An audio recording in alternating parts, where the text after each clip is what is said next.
السلام علیکم ورحمۃ اللہ وبرکاتہ. کیا حال ہے سب کا؟ الحمد للہ. نحمده ونصلی علی رسولہ الکریم. اما بعد فاعوذ باللہ من الشیطان الرجیم. بسم اللہ الرحمن الرحیم. رب اشرح لی صدری ویسر لی امری واحلل عقدۃ من لسانی یفقہوا قولی. زید بن ارقم رضی اللہ عنہ سے روایت ہے کہ نبی صلی اللہ علیہ وسلم نے فرمایا، اللہ عز و جل کی کتاب ہی اللہ کی رسی ہے، جو اس کی پیروی کرے گا وہ ہدایت پر رہے گا اور جو اسے چھوڑ دے گا وہ گمراہی پر رہے گا. تو ہم سب کے لیے لازم ہے کہ ہم اللہ کی کتاب کو پکڑے رکھیں تاکہ ہم سیدھے راستے پر رہیں. صراط الذین انعمت علیہم، ان لوگوں کے راستے پر جن پر اللہ سبحانہ تعالیٰ نے انعام کیا. قرآن مجید جو اللہ کی رسی ہے، اس کو پکڑنے کا مطلب کیا ہے کہ اس کو پڑھتے رہیں، اس کو سمجھتے رہیں، اس میں غور و فکر اور تدبر کرتے رہیں، کیونکہ کتاب کے آنے کا مقصد ہی یہی ہے. کتاب انزلناہ الیک مبارک لیدبروا آیاتہ ولیتذکر اولو الالباب. جو کتاب ہم نے آپ کی طرف نازل کی ہے بڑی برکت والی ہے تاکہ لوگ اس کی آیات میں غور و فکر کریں، اس کے اسرار کو جانیں، اس کی حکمتوں کو جانیں اور اہل عقل اس سے سبق حاصل کریں. حسن بصری رحمہ اللہ کہتے ہیں، قرآن اس لیے نازل کیا گیا تاکہ اس پر غور و فکر کیا جائے، لیکن عموماً ہم صرف اس کی قرأت یا حفظ کو ہی نیکی کا کام سمجھتے ہیں، اس کو سمجھتے نہیں ہیں، غور و فکر نہیں کرتے. تو وہ کہتے ہیں کہ یہ نازل ہی اس لیے کیا گیا ہے کہ اس پر غور و فکر کیا جائے، اس پر عمل کیا جائے، لیکن لوگوں نے اس کی تلاوت کو اپنا عمل بنا لیا، یعنی تلاوت ہی کو کافی سمجھ لیا ہے. امام ابن تیمیہ کہتے ہیں، جو ہدایت کی غرض سے قرآن میں تدبر کرتا ہے اس کے لیے حق کا راستہ واضح ہو جاتا ہے. یحییٰ ابن سعید سے مروی ہے، وہ کہتے ہیں کہ میں اور محمد بن یحییٰ بن حبان دونوں بیٹھے ہوئے تھے کہ محمد نے ایک آدمی کو بلایا اور اس سے کہا، مجھے وہ بتاؤ جو آپ نے اپنے والد سے سنا ہے. اس آدمی نے کہا، میرے والد نے مجھے بتایا کہ وہ زید بن ثابت جو ایک صحابی تھے ان کے پاس آئے اور ان سے پوچھا کہ آپ کا 7 دن میں قرآن مکمل کر لینے کے بارے میں کیا خیال ہے، یعنی 7 منزلیں جو ہیں تو 7 دن میں پڑھ لیا جائے. زید نے کہا، یہ اچھا کام ہے، لیکن میں اسے آدھے مہینے یا 10 دن میں پڑھ کر مکمل کروں تو یہ مجھے 7 دن میں پڑھنے سے زیادہ عزیز ہے، اور آپ مجھ سے پوچھیں کہ ایسا کیوں ہے. انہوں نے کہا، میں آپ سے پوچھتا ہوں کہ ایسا کیوں ہے؟ تو زید نے کہا، اس لیے تاکہ میں قرآن میں غور و فکر کروں اور اس کے مسائل پر رک کر تدبر کروں، غور کروں. تو قرآن مجید کی تلاوت کرتے ہوئے بھی کیا کرنا چاہیے؟ رک رک کر اس پہ غور کرنا چاہیے. اسی لیے تلاوت کا معمول بھی آپ ترجمے والے قرآن مجید سے بنا لیجئے، اور خصوصاً جہاں نیچے لفظ لفظ کا ترجمہ لکھا ہوتا ہے، تاکہ پڑھتے پڑھتے آپ رک جائیں اور اللہ سبحانہ تعالیٰ آپ سے کیا کہہ رہے ہیں اس پر غور و فکر کر سکیں.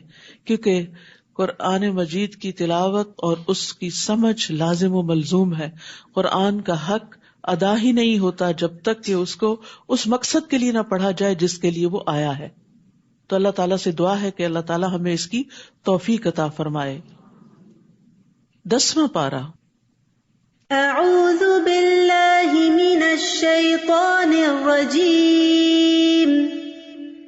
بسم اللہ الرحمن الرحیم. وَاعْلَمُوا أَنَّمَا غَنِمْتُم مِّن شَيْءٍ فَأَنَّ لِلَّهِ خُمُسَهُ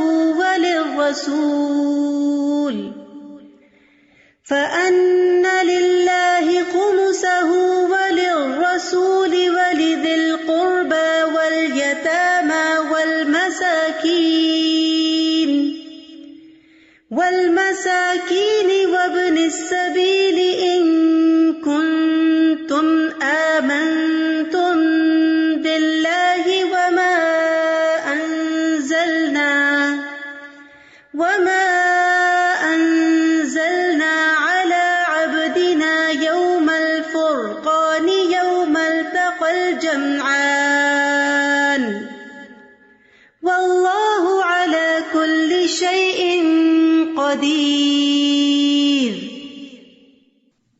شروع کرتی ہوں اللہ کے نام سے جو بے انتہا مہربان نہایت رحم فرمانے والا ہے۔ جان لو کہ جو کچھ تم بطور غنیمت حاصل کرو تو اس کا 5واں حصہ اللہ کے لیے، رسول کے لیے اور اس کے قرابت داروں، مسکینوں اور مسافروں کے لیے ہے۔ اگر تم اللہ پر ایمان رکھتے ہو اور اس فتح و نصرت پر جو فیصلے کے دن ہم نے اپنے بندے پر نازل کی تھی، جبکہ دونوں لشکروں میں مقابلہ ہوا اور اللہ تعالیٰ ہر چیز پر قادر ہے۔ جنگ بدر ہی کے پس منظر میں آیات نازل ہوئی ہیں۔ جنگ بدر میں مسلمانوں کو مال غنیمت حاصل ہوا۔ اس وقت مال غنیمت کے بارے میں کوئی واضح قانون نہیں تھا، اس لیے اس بنا پر مسلمانوں میں آپس میں کچھ کشمکش بھی ہوئی اور ہر ایک نے اپنا حصہ جتانے کی کوشش کی، تو اس پر انہیں آپس کے تعلقات درست کرنے کے لیے کہا گیا، اور پھر تربیت کرنے کے بعد یہاں پر وہ طریقہ بتایا جا رہا ہے کہ مال غنیمت جو جنگ میں حاصل ہوگا وہ کس طرح تقسیم ہوگا۔ مال غنیمت پچھلی امتوں کے لیے حلال نہیں تھا، لیکن رسول اللہ صلی اللہ علیہ وسلم نے فرمایا میرے لیے مال غنیمت حلال کر دیا گیا، اور اس کی تقسیم کس طرح ہوگی کہ اس کے 5 حصے ہوں گے۔ 5واں حصہ اللہ کے لیے اور رسول کے لیے۔ اللہ کے لیے صرف برکت کے لیے یہاں پر آیا، ورنہ اللہ سبحانہ تعالیٰ تو خود سارے رزق کا مالک ہے، ہر چیز کا مالک ہے، اسے تو اس مال میں سے کچھ بھی نہیں چاہیے۔ لیکن یہ کہ 5واں حصہ جو خمس ہے وہ رسول اللہ صلی اللہ علیہ وسلم اور آپ کے قرابت داروں، مسکینوں، مسافروں کے لیے، اور پھر باقی جو ہیں حصے وہ جنگ میں شرکت کرنے والوں کے لیے ہیں، جن میں سے پیادہ جو ہے، جو پیدل ہے، اس کا 1 حصہ، اور جو گھڑ سوار ہے اس کے 2 حصے، ایک اس کا اور ایک اس کے گھوڑے کا خرچہ۔ اور اس طرح مال غنیمت کو تقسیم کرنے کا قانون دے دیا گیا۔ فرمایا اگر تم اللہ پر ایمان رکھتے ہو، یعنی اس کی صحیح تقسیم کا تعلق بھی ایمان کے ساتھ ہے۔ مال غنیمت امانت ہے۔ رسول اللہ صلی اللہ علیہ وسلم نے فرمایا مال غنیمت میں سے سوئی یا دھاگا یا اس سے بھی کم درجے کی چیز ہو تو وہ واپس کر دو، یعنی تقسیم سے پہلے کسی کو ایک سوئی بھی اس مال میں سے لینے کی اجازت نہیں۔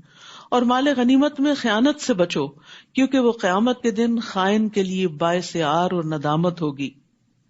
اذ انتم بالعدوۃ الدنیا وہم بالعدوۃ القصویٰ، جب تم میدان جنگ کے اس کنارے پر تھے، یعنی مدینہ والی سائڈ پر، اور وہ دشمن پرلے کنارے پر تھے، یعنی جنگ بدر کی کچھ تصویر یہاں پیش کی جا رہی ہے۔ اور ابو سفیان کا قافلہ تم سے نیچے ساحل کی طرف اتر گیا تھا، اور اگر تم دونوں مسلمان اور کفار باہم جنگ کا عہد و پیمان کرتے، یعنی لڑنے کے لیے کوئی وقت مقرر کرتے، تو تم دونوں مقررہ وقت سے پہلو تہی کر جاتے، لیکن اللہ نے وہ کام پورا کرنا ہی تھا جو ہو کر رہنے والا تھا، یعنی 2 فریقوں کو جنگ بدر کے میدان میں لا کر ایک دوسرے سے بھڑا دیا، یہ اللہ کی تقدیر کا حصہ تھا، تاکہ جسے ہلاک ہونا ہے وہ دلیل کی بنا پر ہلاک ہو۔ یعنی اس میں بڑے بڑے سرداران قریش مارے گئے تھے، اور یہ ان کے لیے پیغمبر صلی اللہ علیہ وسلم کے ساتھ طرح طرح کی زیادتیاں کرنے کا ایک بدلہ تھا، یہ ایک عذاب تھا ان کے لیے۔ تو اللہ تعالیٰ کیا چاہتا تھا کہ ان کی قوت توڑ دے، اور جسے زندہ رہنا ہے یعنی اسلام کو، مسلمانوں کو، وہ بھی دلیل کی بنا پر زندہ رہے، اور اللہ تعالیٰ یقیناً سننے والا اور جاننے والا ہے۔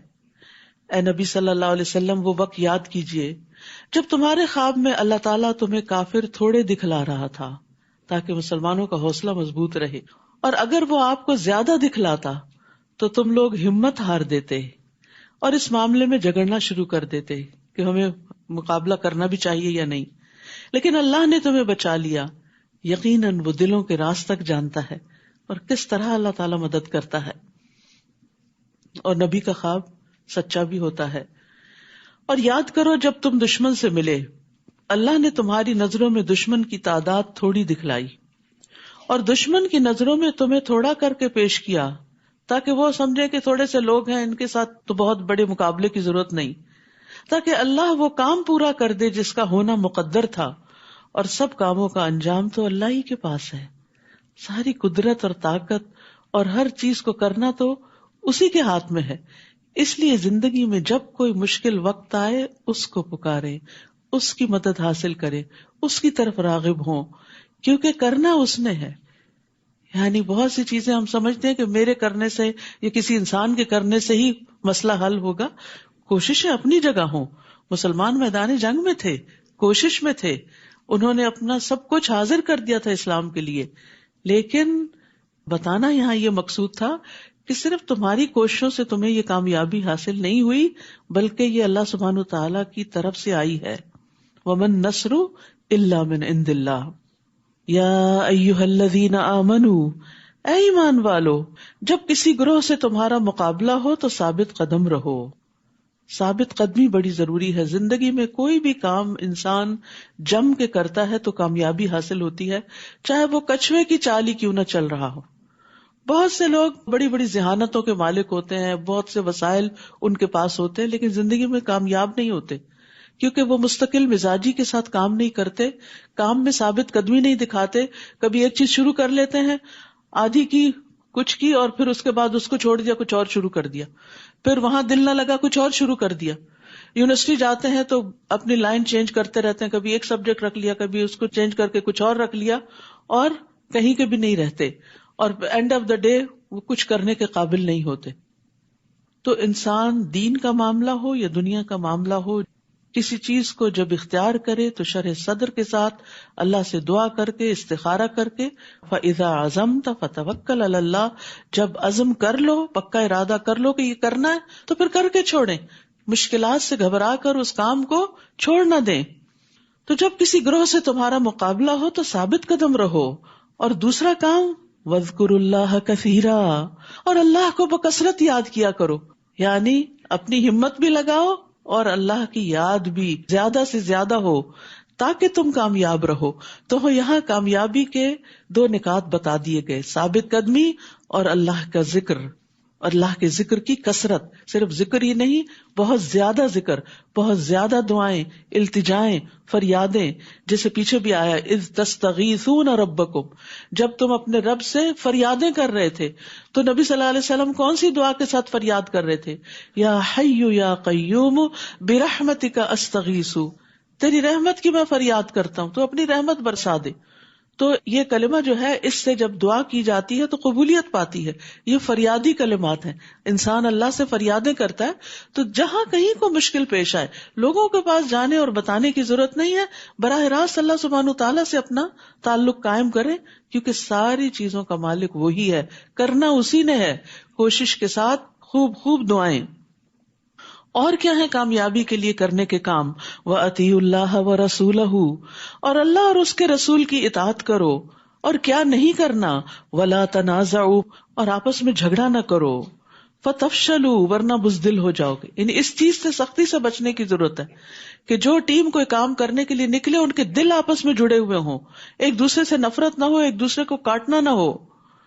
وَتَذْهَبَ رِيحُكُمْ، آپس کی لڑائیوں سے، خواہ وہ کسی گھر کے اندر ہو، کسی جماعت کے اندر ہو، اس سے کیا ہوتا ہے؟ تمہاری ہوا اکھڑ جائے گی، تمہارا روب جاتا رہے گا، تمہاری عزت برباد ہو جائے گی. اور کیا کرو؟ وَاصْبِرُوا إِنَّ اللَّهَ مَعَ الصَّابِرِينَ، صبر سے کام لو، یقیناً اللہ سبحانہ وتعالیٰ صبر کرنے والوں کے ساتھ ہے. یعنی جو جمے رہیں، جو گھبراہٹ اور بے چینی اور اضطراب سے پرہیز کریں. تو یاد رکھیے، جھگڑا ناکامی کی طرف لے جاتا ہے، کیونکہ جھگڑے سے باہم غضب بھڑکتا ہے، اور جب ایک دوسرے پر غصہ آتا ہے تو پھر ایک دوسرے سے تعاون ختم ہو جاتا ہے، اور جب تعاون ختم ہو جاتا ہے تو فوج ہو، جماعت ہو، کوئی گروہ ہو، ان کے بیچ میں رکھنے پڑ جاتے ہیں، اور پھر دل مقصد پر فوکس کرنے کی بجائے جھگڑے پر فوکس کرنا شروع کر دیتے ہیں، اور دشمن کے شر سے بچنے کی بجائے آپس میں ہی ایک دوسرے کے شر سے بچنے میں مصروف رہتے ہیں، اور اس طرح جھگڑے کی وجہ سے دشمن قابو پا جاتا ہے. تو اس لیے یہاں پر خاص طور پر جھگڑوں سے بچنے کے لیے کہا گیا. نبی صلی اللہ علیہ وسلم نے حضرت معاذ اور ابو موسیٰ الاشعری رضی اللہ عنہ کو یمن بھیجا. آپ نے فرمایا، لوگوں کے لیے آسانی پیدا کرنا، انہیں سختیوں میں مبتلا نہ کرنا، ان کو خوش رکھنا، نفرت نہ دلانا، اور تم دونوں آپس میں اتفاق رکھنا، اختلاف پیدا نہ کرنا. یہ وہ اس وقت کے گورنر بنا کر بھیجے گئے تھے، لیڈرز تھے. تو ایک لیڈر کے اندر یہ کوالٹی ہونی چاہیے کہ وہ اپنے ساتھیوں کو اور اپنی جماعت کو پیار کے ساتھ، محبت کے ساتھ لے کر چلے، اور ان کے لیے آسانیاں پیدا کرے. یہ نہیں کہ اب آپ کو اتھارٹی مل گئی ہے اور آپ دوسروں پر حکم چلا کر ان کی زندگی دوبھر کر دیں اور ان پر سختیاں کریں. نہیں، ان کو خوش رکھیں، نفرت نہ دلائیں، اتفاق رکھیں، اختلاف پیدا نہ کریں. یہ ہے کامیابی کی علامات. جس قوم کے اندر، جس گروہ کے اندر یہ خوبیاں پیدا ہو جاتی ہیں وہ ترقی کی منزلیں طے کرنے لگتی ہے. جابر رضی اللہ عنہ سے روایت ہے کہ میں نے نبی صلی اللہ علیہ وسلم کو فرماتے ہوئے سنا، یقیناً شیطان اس بات سے مایوس ہو چکا ہے کہ جزیرۃ العرب میں نمازی اس کی عبادت کریں، لیکن وہ ان میں لڑائی اور فساد کرا دے گا. لوگ آپس میں لڑیں گے، دین سب کا ایک ہوگا لیکن دل جدا ہو جائیں گے. تو یاد رکھیے کسی بھی معاملے میں جھگڑا پسندیدہ نہیں. جھگڑا چھوڑنے والے کے لیے جنت کا وعدہ ہے. رسول اللہ صلی اللہ علیہ وسلم نے فرمایا، میں اس شخص کے لیے جنت کے اطراف میں ایک گھر کا ضامن ہوں جو حق پر ہونے کے باوجود جھگڑا چھوڑ دے. یعنی حق اس کا ہے لیکن وہ withdraw کر لے اور صلح کر لے. پھر فرمایا، اور ان لوگوں کی طرح نہ ہو جانا جو اپنے گھروں سے اتراتے ہوئے اور لوگوں کو اپنی شان دکھلاتے ہوئے نکلے. اشارہ ہے کفار قریش کی طرف کہ جو مقابلے کے لیے آ رہے تھے تو بہت دھوم دھڑاکے کے ساتھ. یہ لوگ اللہ کی راہ سے روکتے تھے اور جو کچھ وہ کرتے تھے اللہ ان کا احاطہ کیے ہوئے ہے. یعنی یہ لوگ نبی صلی اللہ علیہ وسلم کی لائی ہوئی دعوت کا انکار کرتے تھے اور لوگوں کو آپ کی طرف آنے نہیں دیتے تھے اور اپنے غلط کاموں پر بھی اترانے والے تھے. یاد رکھیے اترانا اور فخر جتانا اللہ سبحانہ تعالیٰ کو پسند نہیں. نبی صلی اللہ علیہ وسلم نے فرمایا، جو شہرت کا طالب ہو اللہ تعالیٰ اس کی شہرت قیامت کے دن سب کو سنا دے گا. جو کوئی لوگوں کو دکھانے کے لیے کوئی کام کرے گا اللہ تعالیٰ قیامت کے دن اس کو سب لوگوں کو دکھا دے گا. یعنی اس کے دھوکے کو، اس کے فریب اور فراڈ کو سب کے سامنے کر دے گا کہ بظاہر اس نے اپنے اوپر دین کا لبادہ اوڑا ہوا تھا لیکن یہ دراصل اپنے آپ کو نمایاں کرنا چاہتا تھا. وَإِذْ زَيَّنَ لَهُمُ الشَّيْطَانُ أَعْمَالَهُمْ، جبکہ شیطان نے ان کے لیے ان کے اعمال خوشنما بنا کر دکھائے اور کہنے لگا آج تم پر کوئی غالب نہیں آ سکتا.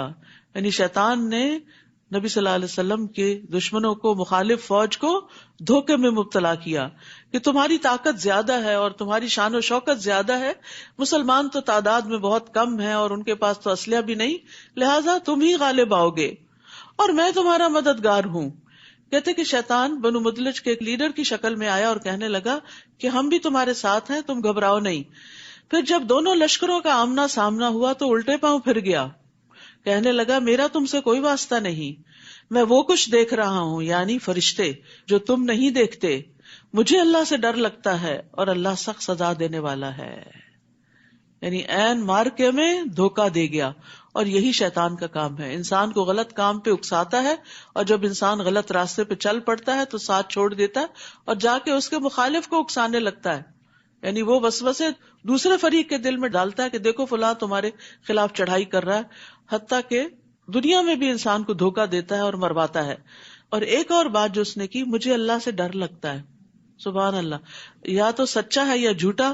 اگر سچا ہے تو ہمیں شرم کرنی چاہیے کہ شیطان کو اگر اللہ سے ڈر لگتا تو ہمیں گناہ کرتے ہوئے کیوں نہیں لگتا، اور اگر جھوٹا ہے تو پھر جھوٹے کی بات کا کیا اعتبار. اور اس نے بھی یہی کہا اور اللہ سخت سزا دینے والا ہے. واللہ شدید العقاب. تو عقاب عقوبت سے ہے. عقوبت وہ سزا ہوتی ہے جو کسی فرض کو چھوڑنے اور حرام کام کے ارتکاب پر ہوتی ہے، یعنی کانسیکوینسز کے طور پر. عقب ایڑی کو کہتے ہیں نا، جو پیچھے ہوتی ہے. لیکن یاد رکھیے اطاعت کے بغیر اللہ کا خوف کچھ فائدہ نہیں دیتا. اگر کوئی شخص اللہ کی بات نہیں مانتا، اطاعت نہیں کرتا اور کہتا میں اللہ سے ڈرتا ہوں، تو وہ اپنے کہنے میں جھوٹا ہے. سچا کون ہے؟ جو اللہ سے ڈر کر پھر اللہ کی رضا کے کام کرے. اذ یقول المنافقون والذین فی قلوبہم مرض، جب منافقین اور وہ لوگ جن کے دلوں میں بیماری ہے یہ کہہ رہے تھے کہ ان مسلمانوں کو ان کے دین نے دھوکے میں ڈال رکھا ہے. حالانکہ اگر کوئی شخص اللہ پر بھروسہ کر لے تو اللہ یقیناً سب پر غالب اور حکمت والا ہے. آج بھی مسلمانوں کو اس قسم کے طعنے دیے جاتے ہیں، لیکن ایسی باتوں کے جواب میں انسان کو اللہ کا حکم مانتے ہوئے اللہ پر ہی توکل کرنا چاہیے. کاش آپ اس حالت کو دیکھتے جب فرشتے ان مقتول کافروں کی روحیں قبض کر رہے تھے، یعنی بدر کے میدان میں. تو ان کے چہرے اور ان کی پیٹھوں پر ضربیں لگا رہے تھے، یعنی مار رہے تھے ان کو، اور کہتے تھے اب جلانے والے عذاب کا مزہ چکھو۔ اس سے یہ پتہ چلتا ہے کہ موت کے وقت فرشتے آتے ہیں اور مجرموں کو اس وقت بھی مارتے ہیں۔ یہ تمہارے ان اعمال کا بدلہ ہے جو تم نے اپنے آگے بھیجے ہیں، یعنی ایسے ہی نہیں تمہیں یہ مار پڑ رہی، یہ تمہارے اپنے کرتوتوں کا نتیجہ ہے، ورنہ اللہ تو اپنے بندوں پر ظلم کرنے والا نہیں ہے۔ ان کافروں کا معاملہ بھی فرعونیوں جیسا ہے، جیسے فرعون نے موسیٰ علیہ السلام اور ان کے ساتھیوں کے بارے میں طرز عمل اختیار کیا تھا، آج قریش کے سردار جو ہے وہ محمد صلی اللہ علیہ وسلم کے سامنے فرعون بنے ہوئے ہیں۔ اور ان لوگوں جیسا جو ان سے پہلے تھے، یعنی پہلے بھی پیغمبروں کا مقابلہ ان کے ملا یا ایلیٹ کلاس نے کیا، سرکش لوگوں نے کیا، اور باقی عوام تو پھر بڑوں کے پیچھے چلتی ہے۔ ان لوگوں نے اللہ تعالیٰ کی آیات کا انکار کیا تو اللہ نے ان کے گناہوں کے بدلے انہیں پکڑ لیا۔ اللہ تعالیٰ یقیناً بڑا طاقتور اور سخت سزا دینے والا ہے۔ ایسا اس لیے ہوتا ہے کہ اللہ کا طریقہ یہ ہے کہ اگر اللہ کسی قوم کو نعمت سے نوازے تو وہ اس نعمت کو اس وقت تک ان سے نہیں بدلتا جب تک کہ وہ قوم خود اپنے طرز عمل کو بدل نہیں دیتی۔ اللہ سب کچھ سننے اور جاننے والا ہے۔ تو یاد رکھیے نعمتیں برقرار رہتی ہیں اگر انسان اطاعت گزار اور شکر گزار رہتا ہے۔ اسی طرح برا حال بھی نہیں بدلتا انسان کا اچھے حال میں جب تک انسان اللہ کی اطاعت کی طرف نہیں آتا۔ اللہ سبحانہ وتعالیٰ کا فرمان کیا ہے کہ جس قوم پر اللہ کوئی انعام کرتا ہے اللہ اس انعام کو اس وقت تک نہیں بدلتا جب تک وہ ناشکری نہ کریں اور شکر گزاری کو چھوڑ نہ دیں۔ جب وہ ناشکری کرنے لگتے ہیں تو اللہ تعالیٰ اپنے دیے گئے انعام کو ان سے بدل دیتا ہے، نعمتیں چھن جاتی ہیں یا فوراً یا ایک وقت کے بعد۔ آج آپ دیکھیے کہ جس طرح ہم اس وقت ریسورسز کو غلط طریقے سے استعمال کر رہے ہیں، جیسے کچھ ممالک میں پانی کی کمی ہوتی چلی جا رہی ہے، اس کے باوجود پانی کا جو ضیاع ہے اس سے لوگ پرہیز نہیں کرتے، تو یہ سب نعمتیں ہیں اللہ کی، اللہ تعالیٰ دیتا ہے، لیکن جب لوگ نعمتوں کو ابیوز کرتے ہیں تو پھر اللہ سبحانہ تعالیٰ ان کو مشقتوں میں ڈال دیتا ہے۔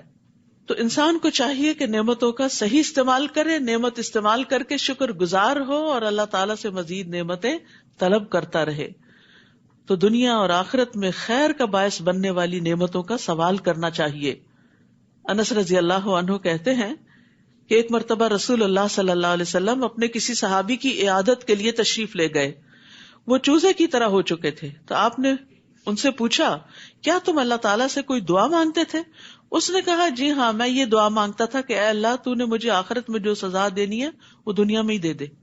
تو رسول اللہ صلی اللہ علیہ وسلم نے اس سے فرمایا تم اللہ کے عذاب کی طاقت نہیں رکھتے، تم نے یہ دعا کیوں نہ کی اللہم ربنا آتنا فی الدنیا حسنہ وفی الآخرۃ حسنہ وقنا عذاب النار، یعنی سزا نہیں کبھی مانگنی چاہیے بلکہ بھلائیاں مانگنی چاہیے۔ مصیبت اور پریشانی میں بھی اللہ تعالیٰ سے عافیت مانگنی چاہیے، بیماری ہو تو شفا مانگنی چاہیے۔ کدأب آل فرعون والذین من قبلہم کذبوا بآیات ربہم فأہلکناہم بذنوبہم واغرقنا آل فرعون وکل کانوا ظالمین۔ ان لوگوں کا معاملہ یعنی نبی صلی اللہ علیہ وسلم کے ان دشمنوں کا معاملہ بھی آل فرعون جیسا ہے اور ان لوگوں جیسا جو ان سے پہلے تھے، یعنی پچھلے انبیاء کے جو دشمن تھے، انہوں نے اپنے رب کی آیات کو جھٹلایا تو ہم نے انہیں ان کے گناہوں کی پاداش میں ہلاک کر دیا اور فرعون کی قوم کو غرق کر دیا، کیونکہ فرعون ان سب کے مقابلے میں زیادہ سخت دشمن تھا اور یہ سبھی لوگ ظالم تھے۔ تو کفار قریش کو بتایا یہ جا رہا ہے کہ آج تمہارے سامنے بھی وہی انجام آ رہا ہے جو پچھلے انبیاء کے مخالفین کا انجام ہوا تھا کہ ان کی قوموں کو تباہ کر دیا گیا تھا، لیکن محمد صلی اللہ علیہ وسلم کی قوم میں سے جو ایمان لائے ان کو بچا لیا گیا، اور جنہوں نے نہیں مانا ان میں سے کچھ جنگ بدر میں مارے گئے اور کچھ آگے سورۃ توبہ میں آپ کو پتہ چلے گا کہ ان کے ساتھ کیا انجام ہوا۔ ان کو مہلت دینے کے بعد ان کو دھمکی دی کہ اگر تم نہیں مانتے تو یا نکل جاؤ یا تمہیں ختم کر دیا جائے گا۔ اللہ کے ہاں بدترین جانور، انسان نہیں کہا، بدترین جانور وہ لوگ ہیں جنہوں نے حق کا انکار کر دیا، پھر وہ ایمان لانے پر تیار نہیں، یعنی رسول کو اپنے سامنے پا کر، قرآن کو اپنے سامنے پا کر، سارے دلائل دیکھ کر پھر بھی نہیں مانے، تو پھر ایسے لوگ انسان ہی نہیں۔ وہ لوگ جنہوں نے آپ سے عہد کیا پھر وہ ہر بار ہی اپنے عہد کو توڑ دیتے ہیں اور اللہ سے ڈرتے نہیں۔ جیسے فرعونیوں نے موسیٰ علیہ السلام سے عہد کیے کہ اگر ہماری مشکل ٹل جائے تو ہم مان جائیں گے، لیکن پھر عہد توڑ دیتے، پھر مشکل آتی، پھر وہی سلسلہ چل پڑتا. ایسے عہد شکن لوگ اگر آپ کو میدان جنگ میں مل جائیں تو انہیں عبرتناک سزا دیں تاکہ ان کے پچھلے بھی سبق حاصل کریں. اور اگر آپ کو کسی قوم سے خیانت، عہد شکنی کا خطرہ ہو تو برابری کی سطح پر ان کا معاہدہ ان کے آگے پھینک دیں، کیونکہ اللہ تعالیٰ خیانت کرنے والوں کو پسند نہیں کرتا. یعنی جن قوموں کے ساتھ معاہدے ہوں ان معاہدوں کو پورا کیا جائے. المائدہ میں بھی معاہدے پورے کرنے کا حکم دیا گیا تھا. تو معاہدہ چاہے کسی مسلمان سے ہو یا نان مسلم سے ہو، اسے پورا کرنا چاہیے.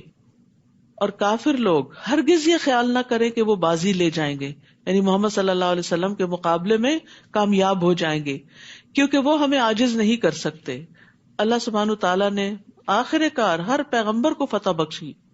اور جہاں تک ممکن ہو کافروں کے مقابلے میں قوت اور جنگی گھوڑے تیار رکھو. یعنی نبی صلی اللہ علیہ وسلم کو حکم دیا جا رہا ہے کہ اللہ کی مدد اور اللہ کا ذکر اور اللہ سے دعا کرنے کے ساتھ ساتھ اپنی تیاریاں بھی جاری رکھو، جن سے تم اللہ کے اور اپنے دشمنوں کو اور ان دوسرے دشمنوں کو خوف زدہ کر سکو جنہیں تم نہیں جانتے مگر اللہ انہیں جانتا ہے. اور جو کچھ بھی تم اللہ کی راہ میں خرچ کرو گے تمہیں اس کا پورا پورا بدلہ مل جائے گا، اور تمہارے ساتھ کچھ بے انصافی نہ ہوگی. یعنی اس تیاری کے لیے لازماً مال درکار ہے، تو جو اپنے مال میں سے کچھ بھی خرچ کرے گا وہ اللہ کے ہاں اس کا بدلہ پائے گا. اور اگر وہ صلح کی طرف مائل ہو، یعنی تمہارے دشمن صلح کرنا چاہتے ہو اور آپ کو یہ اندیشہ ہو کہ شاید وہ دھوکہ دے جائیں، تو آپ بھی اللہ پہ بھروسہ کرتے ہوئے صلح پر آمادہ ہو جائیے، کیونکہ ہمارا دین صلح پسند ہے. جنگ صرف بوقت ضرورت ہے. یقیناً وہ سب کچھ سننے والا اور جاننے والا ہے.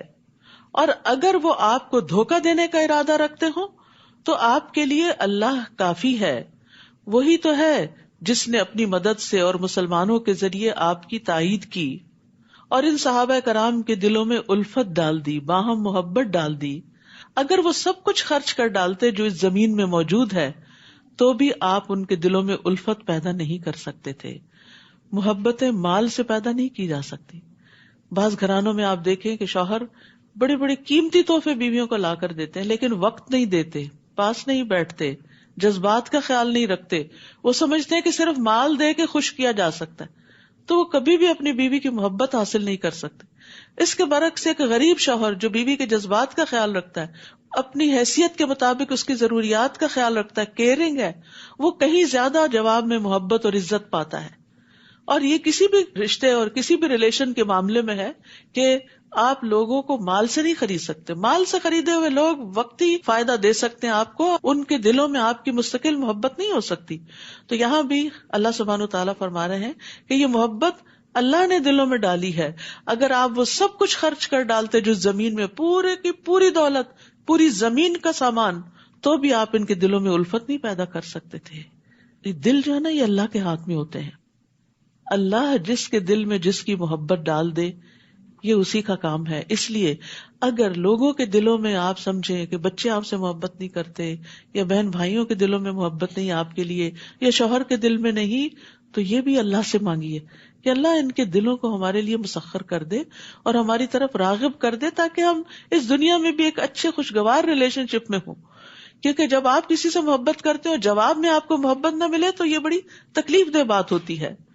فرمایا یہ اللہ ہی ہے جس نے ان میں الفت ڈال دی، کیونکہ وہ سب پر غالب اور حکمت والا ہے. ابن عباس کہتے ہیں بے شک جب اللہ کچھ دلوں کو ایک دوسرے کے قریب کر دیتا ہے تو کوئی چیز انہیں دور نہیں کر سکتی. یعنی آپ ایک دوسرے کے خلاف بھی ان کو بھڑکائیں تو آپ انہیں توڑ نہیں سکتے. بعضوں کو دشمن کی یہ چال ہوتی ہے پھوٹ ڈالنے کے لیے ایک دوسرے کے درمیان غلط فہمیاں ڈالنا. پھر انہوں نے اسی آیت کی تلاوت کی کہ لوگوں کی ڈالی ہوئی غلط فہمیاں کوئی نقصان نہیں دیتی اگر اللہ محبت ڈالے رکھے.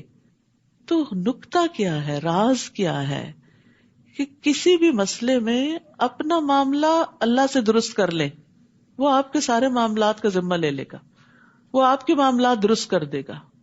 ہم بعض اوقات دوسروں کو بلیم کرنا شروع کر دیتے ہیں یا صرف رونے دھونے سے کام لیتے ہیں، اللہ سبحانہ و تعالیٰ کی طرف رجوع نہیں کرتے اور مسائل حل نہیں ہوتے. تو سب سے آسان طریقہ کیا ہے؟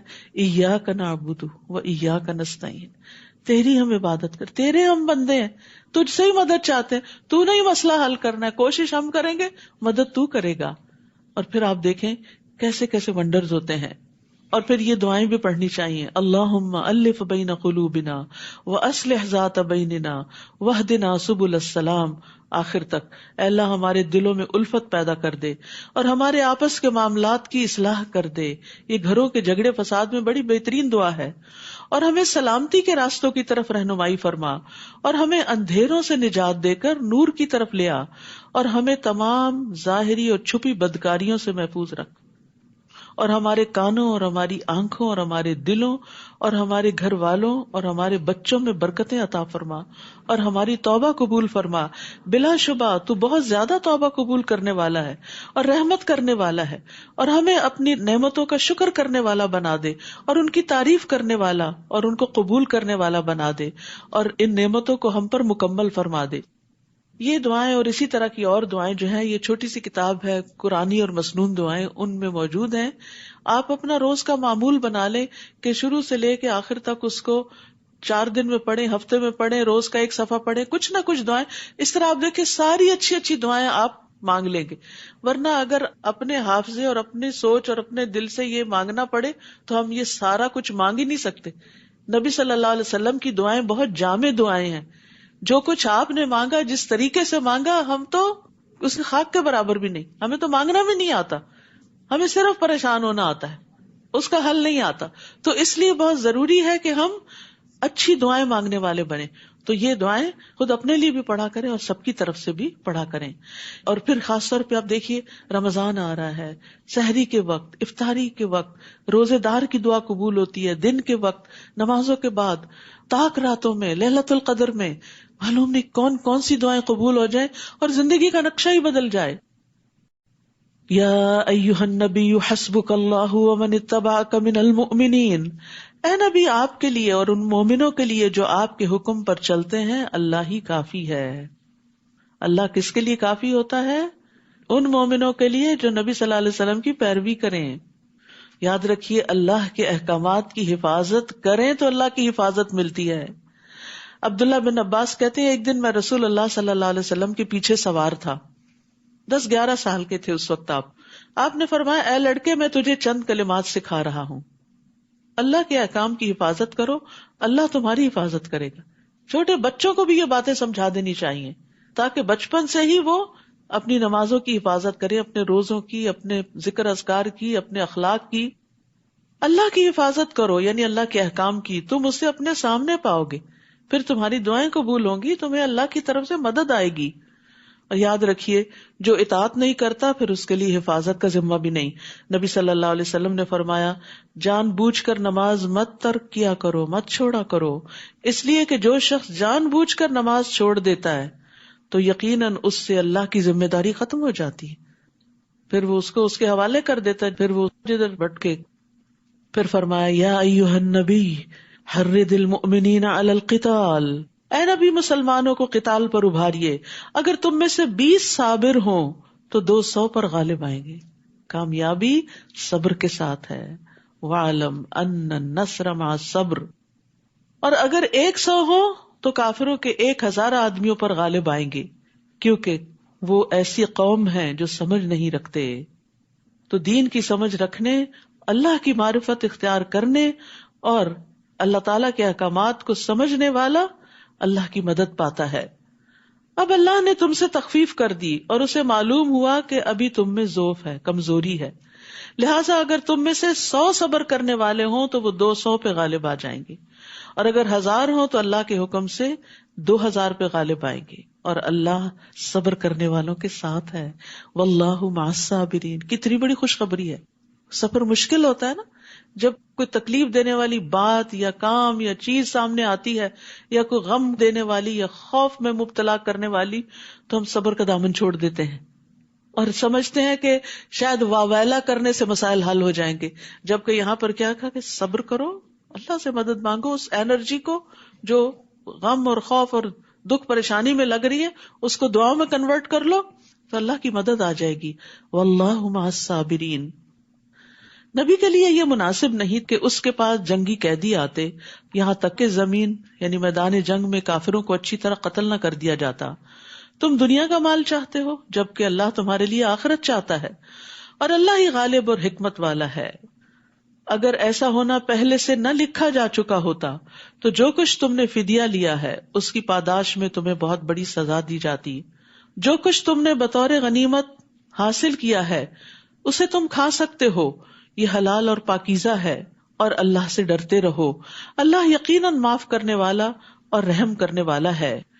اے نبی، جو قیدی آپ لوگوں کے قبضے میں ہیں انہیں کہیے کہ اگر اللہ نے تمہارے دلوں میں کچھ بھلائی دیکھی تو جو کچھ مال وغیرہ تم سے لیا جا چکا ہے، یعنی فدیے کے طور پر، جنگ بدر میں آپ کو معلوم ہے کہ قیدیوں سے فدیہ لے کر انہیں چھوڑا گیا تھا، اور جو نہیں دے سکتے تھے ان کو 10 بچے پڑھانے کا کام دیا گیا تھا، تو ان کو بھی تسلی دی جا رہی۔ سبحان اللہ، یہ دین کے اندر کیا رحمت ہے کہ اللہ تعالیٰ چاہتا ہے کہ آخر تک لوگ ہدایت کے راستے پر آ جائیں۔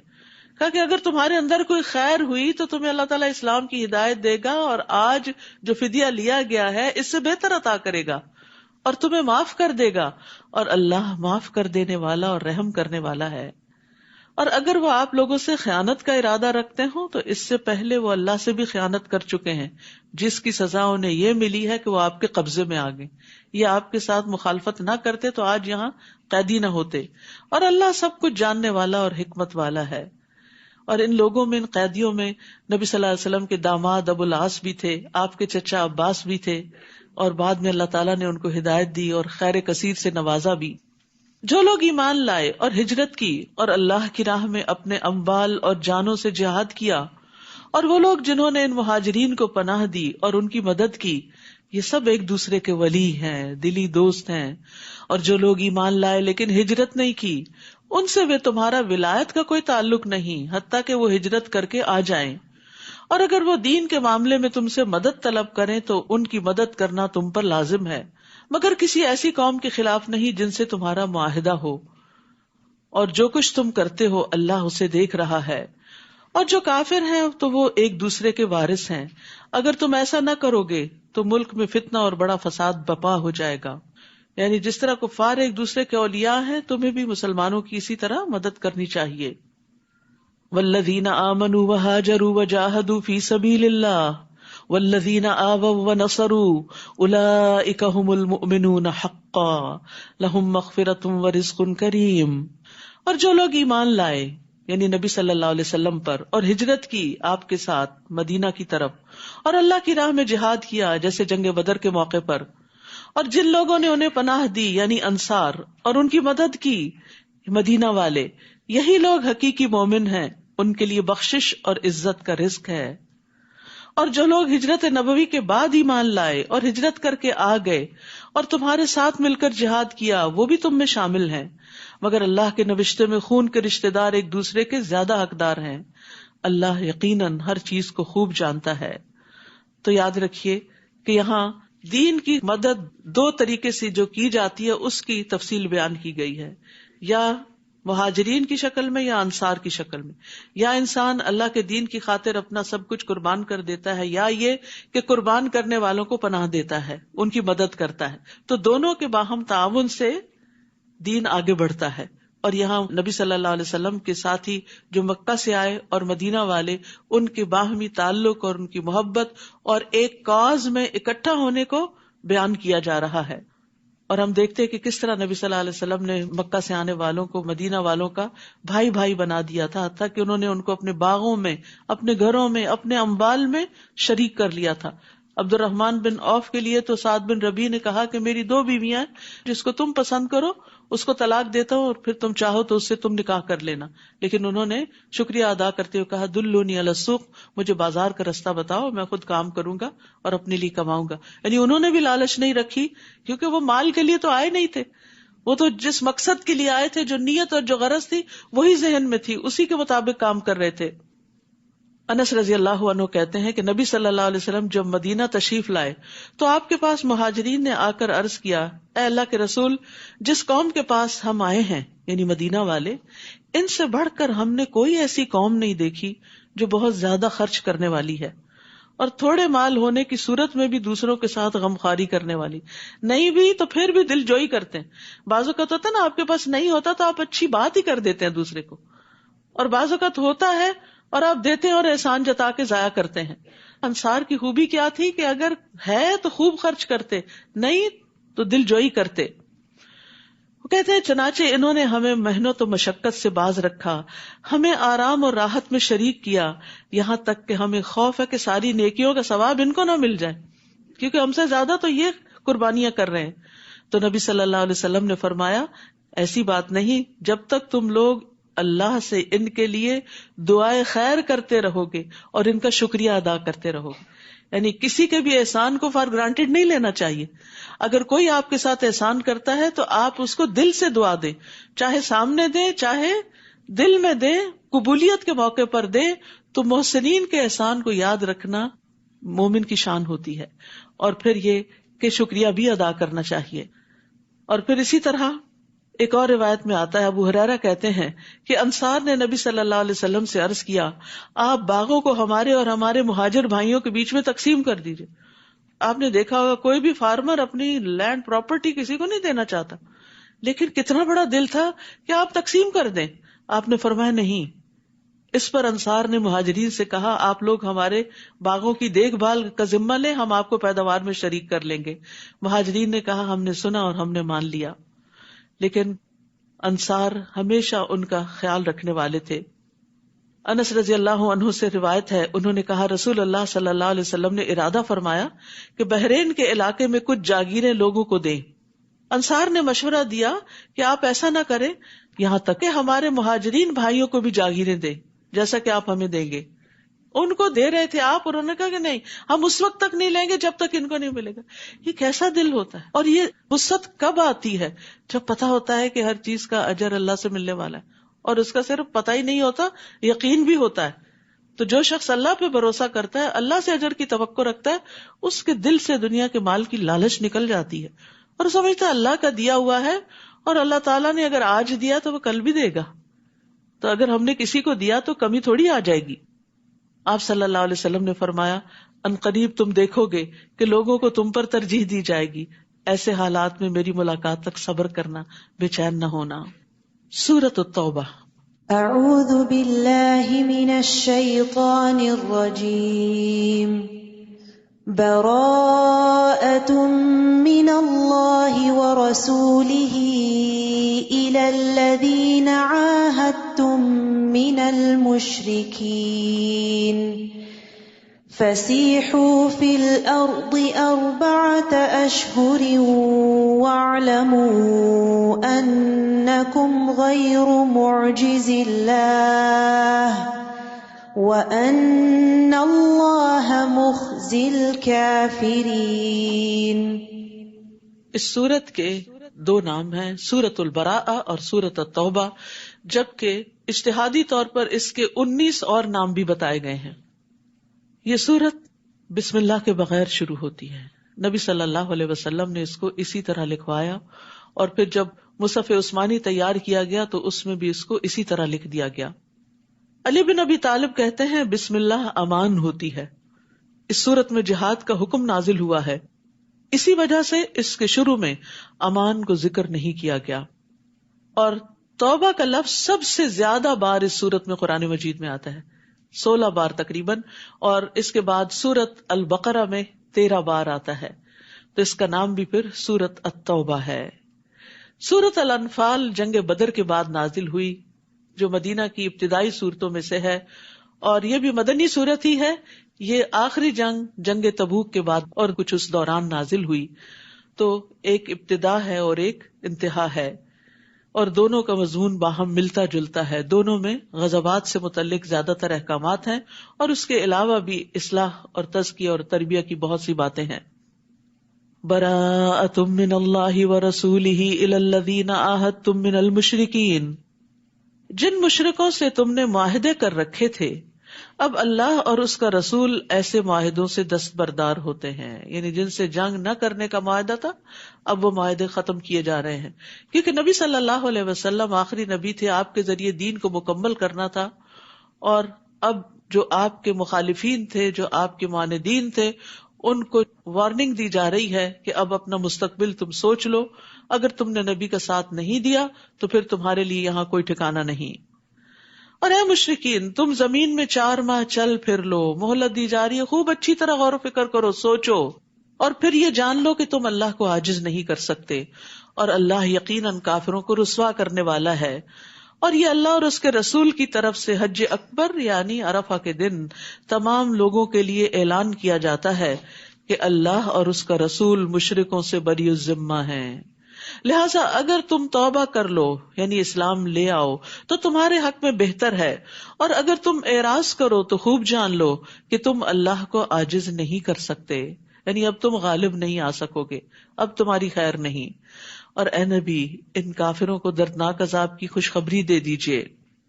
ہاں، جن مشرکین سے تم نے معاہدہ کیا ہو پھر انہوں نے اسے پورا کرنے میں کوئی کمی نہ کی ہو اور نہ ہی تمہارے خلاف کسی کی مدد کی ہو، تو ان کے ساتھ اس عہد کو مقررہ مدت تک پورا کرو، کیونکہ اللہ تعالیٰ متقین کو پسند کرتا ہے۔ یہ بھی تقویٰ کی علامت ہے کہ انسان اپنے عہد کو نبھائے۔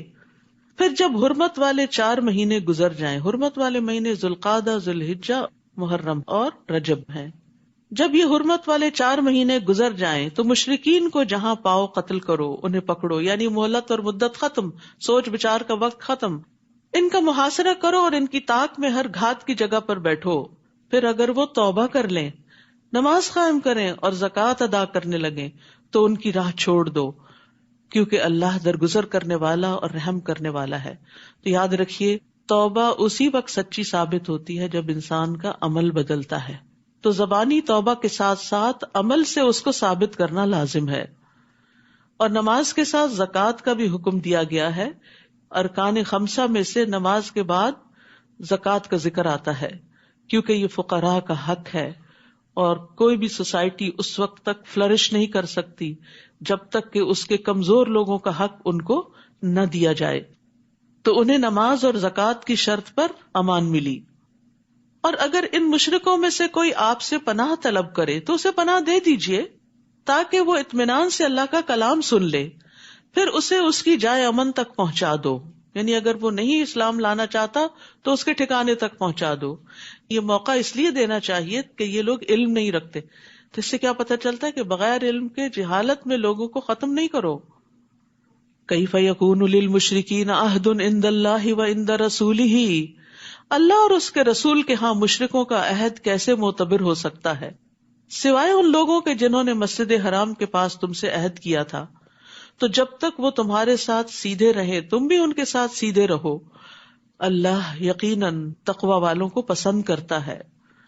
ان کا عہد معتبر بھی کیسے ہو سکتا ہے جبکہ اگر وہ تم پر قابو پا لیں تو تمہارے معاملے میں نہ کسی رشتے کا لحاظ رکھیں گے نہ عہد کا، یعنی وہ تو تمہارے ساتھ اس طرح کی بدسلوکی کرتے ہیں، وہ باتوں سے ہی تمہیں خوش کرتے ہیں جبکہ ان کے دل وہ بات تسلیم نہیں کرتے، اور ان میں سے اکثر بد عہد ہی ہیں۔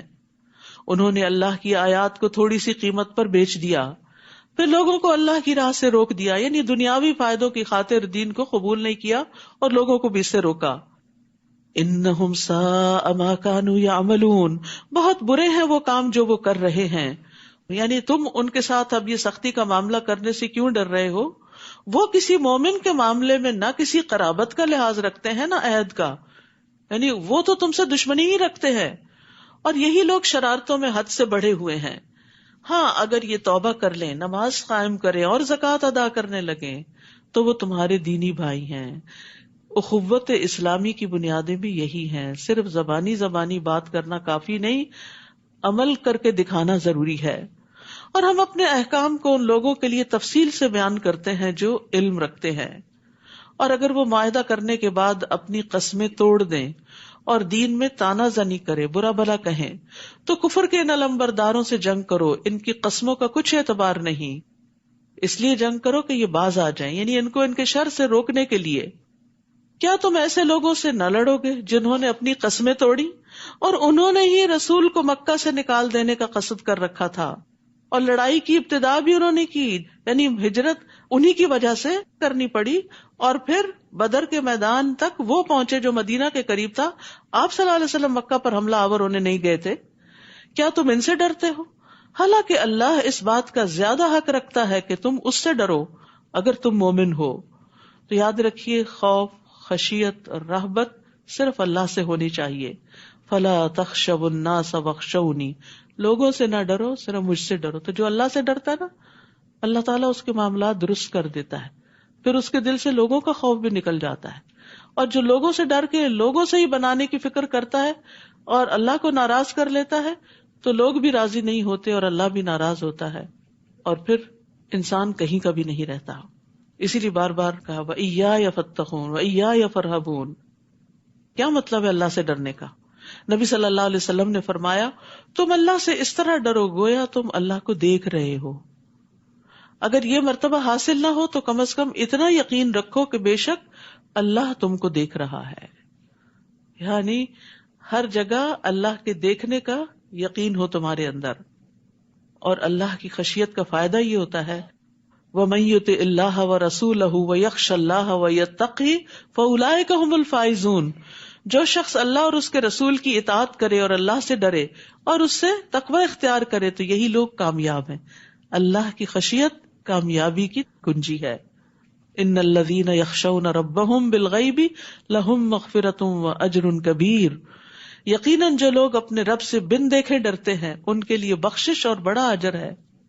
اللہ کا خوف نجات کا ذریعہ ہے. نبی صلی اللہ علیہ وسلم نے فرمایا 3 چیزیں نجات دینے والی ہیں، جن میں سے ایک چھپے اور ظاہر میں اللہ کی خشیت ہے، کہ انسان کہیں پر بھی ہو اللہ سے ڈر کر غلط کام نہ کرے. تم ان سے جنگ کرو، اللہ انہیں تمہارے ہاتھوں سزا دے گا، انہیں رسوا کرے گا، تمہیں ان پر مدد دے گا اور مسلمانوں کے سینوں کی جلن مٹا کر ان کو ٹھنڈا کر دے گا اور ان کے دلوں کا غصہ دور کر دے گا، اور اللہ جسے چاہے گا توبہ کی توفیق بھی دے دے گا. اللہ سب کچھ جاننے والا اور حکمت والا ہے. کیا تم نے یہ سمجھ رکھا ہے کہ تمہیں یوں ہی چھوڑ دیا جائے گا، جبکہ اللہ نے ابھی تک یہی معلوم نہیں کیا کہ تم میں سے کن لوگوں نے جہاد کیا اور اللہ اور اس کے رسول اور مومنوں کے سوا کسی کو اپنا دلی دوست نہیں بنایا، اور جو کچھ تم کرتے ہو اللہ اس سے خوب واقف ہے. یعنی اللہ سبحانہ و تعالیٰ وقتاً فوقتاً تم پر امتحان ڈالے گا تاکہ تمہارا اخلاص نکھر کر سامنے آ جائے. مشرکوں کا یہ کام نہیں کہ وہ اللہ کی مسجدوں کو آباد کریں، یعنی اب تک بیت اللہ کے متولی یہ مشرکین مکہ ہی تھے، لیکن اب وقت آ گیا کہ یہ سیادت قیادت ان کے ہاتھ سے لے لی جائے.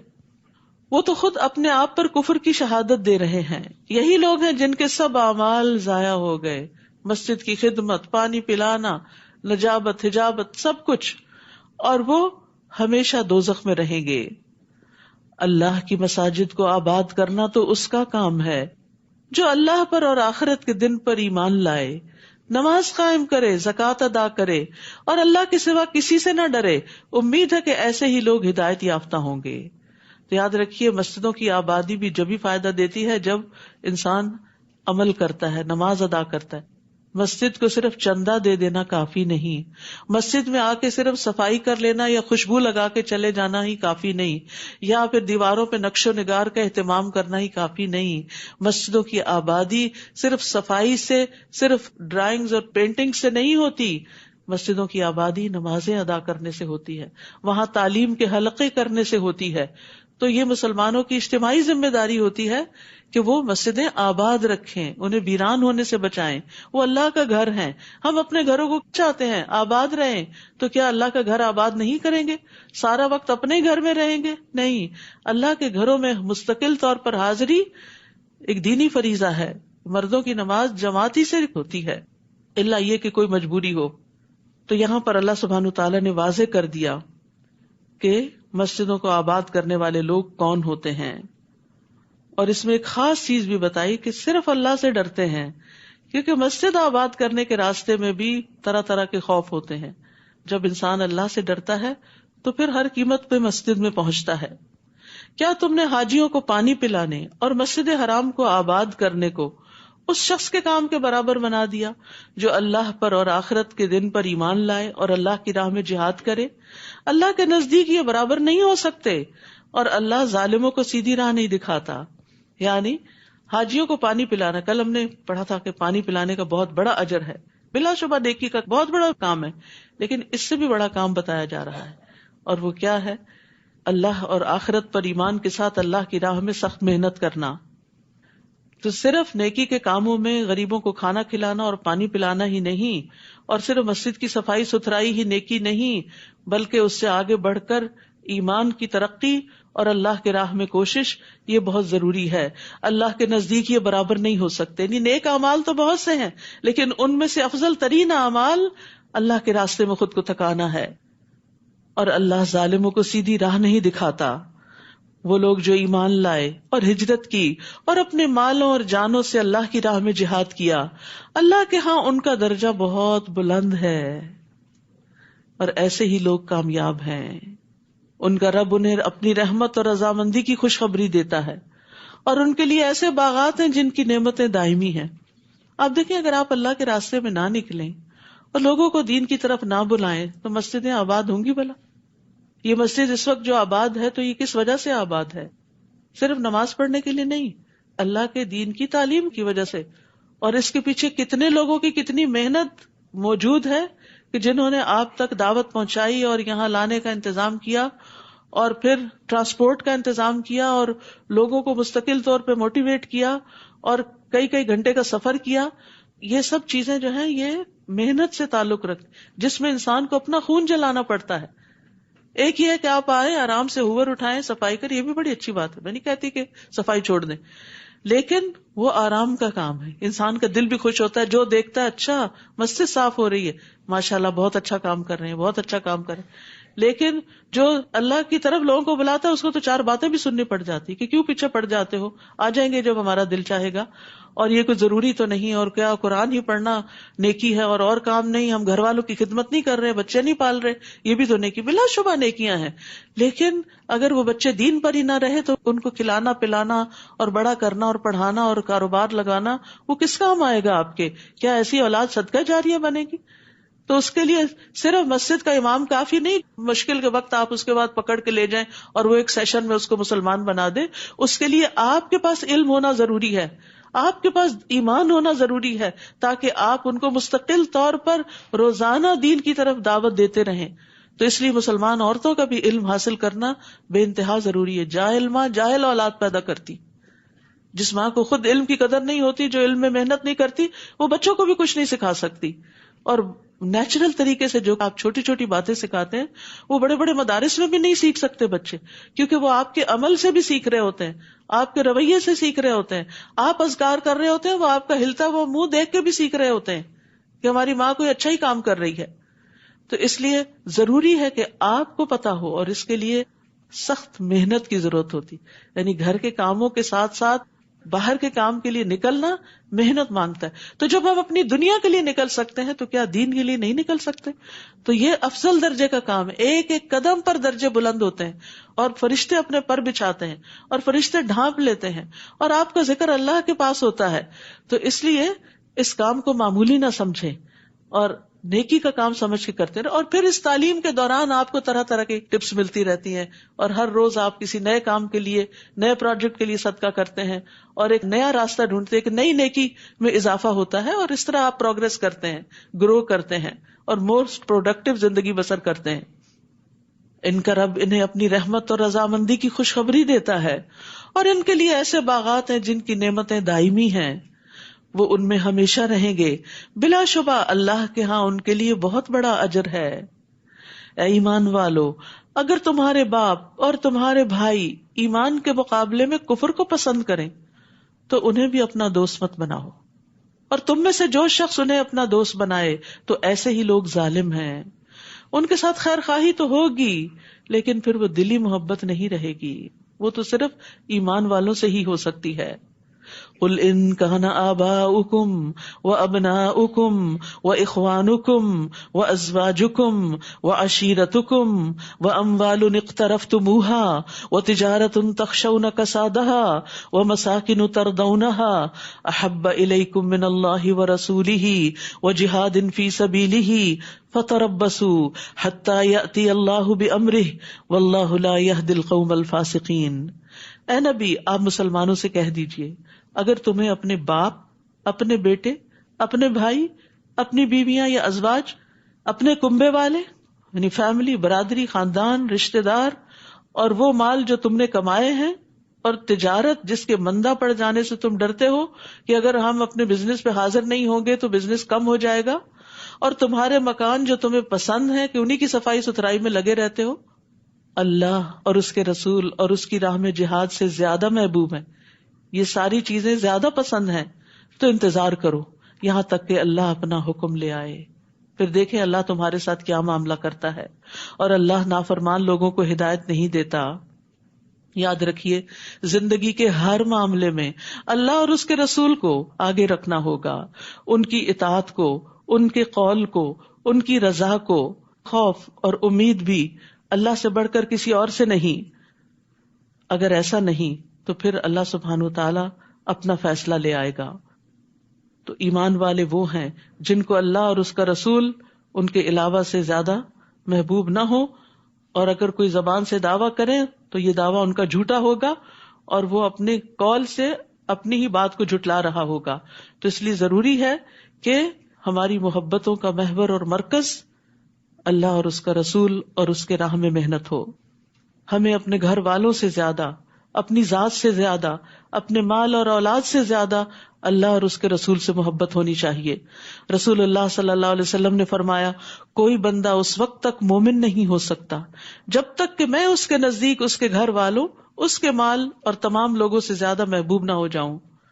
رسول اللہ صلی اللہ علیہ وسلم نے فرمایا، اس ذات کی قسم جس کے ہاتھ میں میری جان ہے، تم میں سے کوئی اس وقت تک مومن نہیں ہو سکتا جب تک میں اس کے والد اور اس کی اولاد سے بھی زیادہ اس کا محبوب نہ ہو جاؤں. ماں باپ کتنے پیارے ہوتے ہیں، بچے کتنے پیارے ہوتے ہیں، انسان سب کچھ انہی کے لیے قربان کر دیتا ہے، لیکن اللہ اور اس کا رسول ان سے بھی آگے ہونے چاہیے. اس صورت میں غزوہ تبوک کے علاوہ جنگ حنین کا ذکر بھی ہے. نبی صلی اللہ علیہ وسلم نے مکہ فتح کرنے کے بعد 12,000 کے لشکر کے ساتھ حنین کی طرف ارادہ کیا، کیونکہ آپ کو مستقل خبریں مل رہی تھی کہ وہ مسلمانوں پہ حملہ آور ہونا چاہتے ہیں. لیکن اہل حنین جو تھے، حوازن اور ثقیف کے قبائل، وہ بہت ماہر تیر انداز تھے اور انہوں نے پہلے سے اپنی جگہ متعین کر رکھی تھی اور پوری طرح تیار تھے. مسلمانوں کے پاس اس وقت اتنی فوج تھی جو آج سے پہلے کبھی نہیں ہوئی تھی، تو انہیں اللہ کی مدد سے زیادہ اپنی کثرت پر فخر آ گیا، یعنی اپنی کثرت پر انہیں تعجب ہوا، خوش ہو گئے. آج ہمیں کوئی نہیں ہرا سکتا کیونکہ ہم تعداد میں زیادہ ہیں. تو اللہ سبحانہ وتعالیٰ نے معاملہ برعکس کر دیا. اللہ اس سے پہلے بہت سے موقعوں پر تمہاری مدد کر چکا ہے، اور حنین کے دن بھی اسی نے تمہاری مدد کی تھی جبکہ تمہیں اپنی کثرت پہ ناز تھا، مگر وہ کثرت تمہارے کسی کام نہ آئی. وسائل اسباب ضروری ہوتے ہیں لیکن ان پہ بھروسہ نہیں کیا جاتا، بھروسہ اللہ کی ذات پر ہوتا ہے.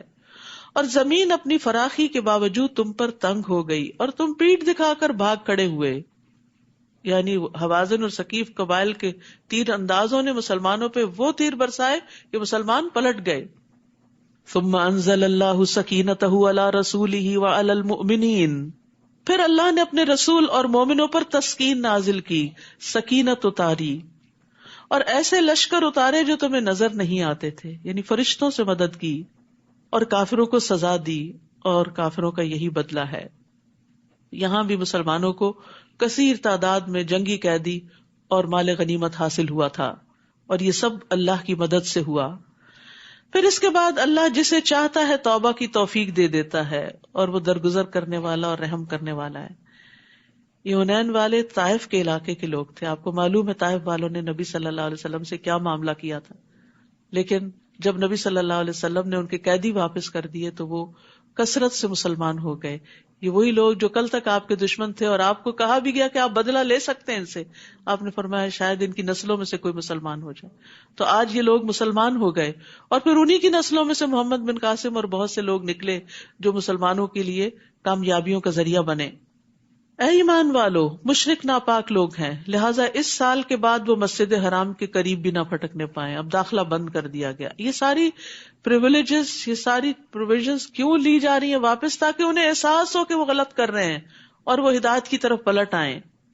اور اگر تمہیں مفلسی کا ڈر ہو کہ یہ نہیں آئیں گے تو بزنس کم ہو جائے گا، تو اللہ اگر چاہے تو جلد ہی تمہیں اپنی مہربانی سے غنی کر دے گا. یہ نہیں ہوں گے تو اور لوگ مسلمان ہو کر حج اور عمرے کے لیے آئیں گے اور تمہارا بزنس بڑھ جائے گا. اور اللہ سب کچھ جاننے والا اور حکمت والا ہے. کبھی ایسا بھی ہوتا ہے کہ اللہ سبحانہ وتعالیٰ کے راستے میں انسان کو دنیاوی مفاد سے پیچھے ہٹنا پڑتا ہے، پھر اللہ سبحانہ وتعالیٰ جو قسمت میں لکھا ہوتا ہے وہ دے دیتا ہے، کسی اور راستے سے دے دیتا ہے. جو ملنا ہے وہ تو مل کے رہنا ہے، اسے نافرمانی سے حاصل نہ کرے، اسے اللہ کی اطاعت سے حاصل کریں.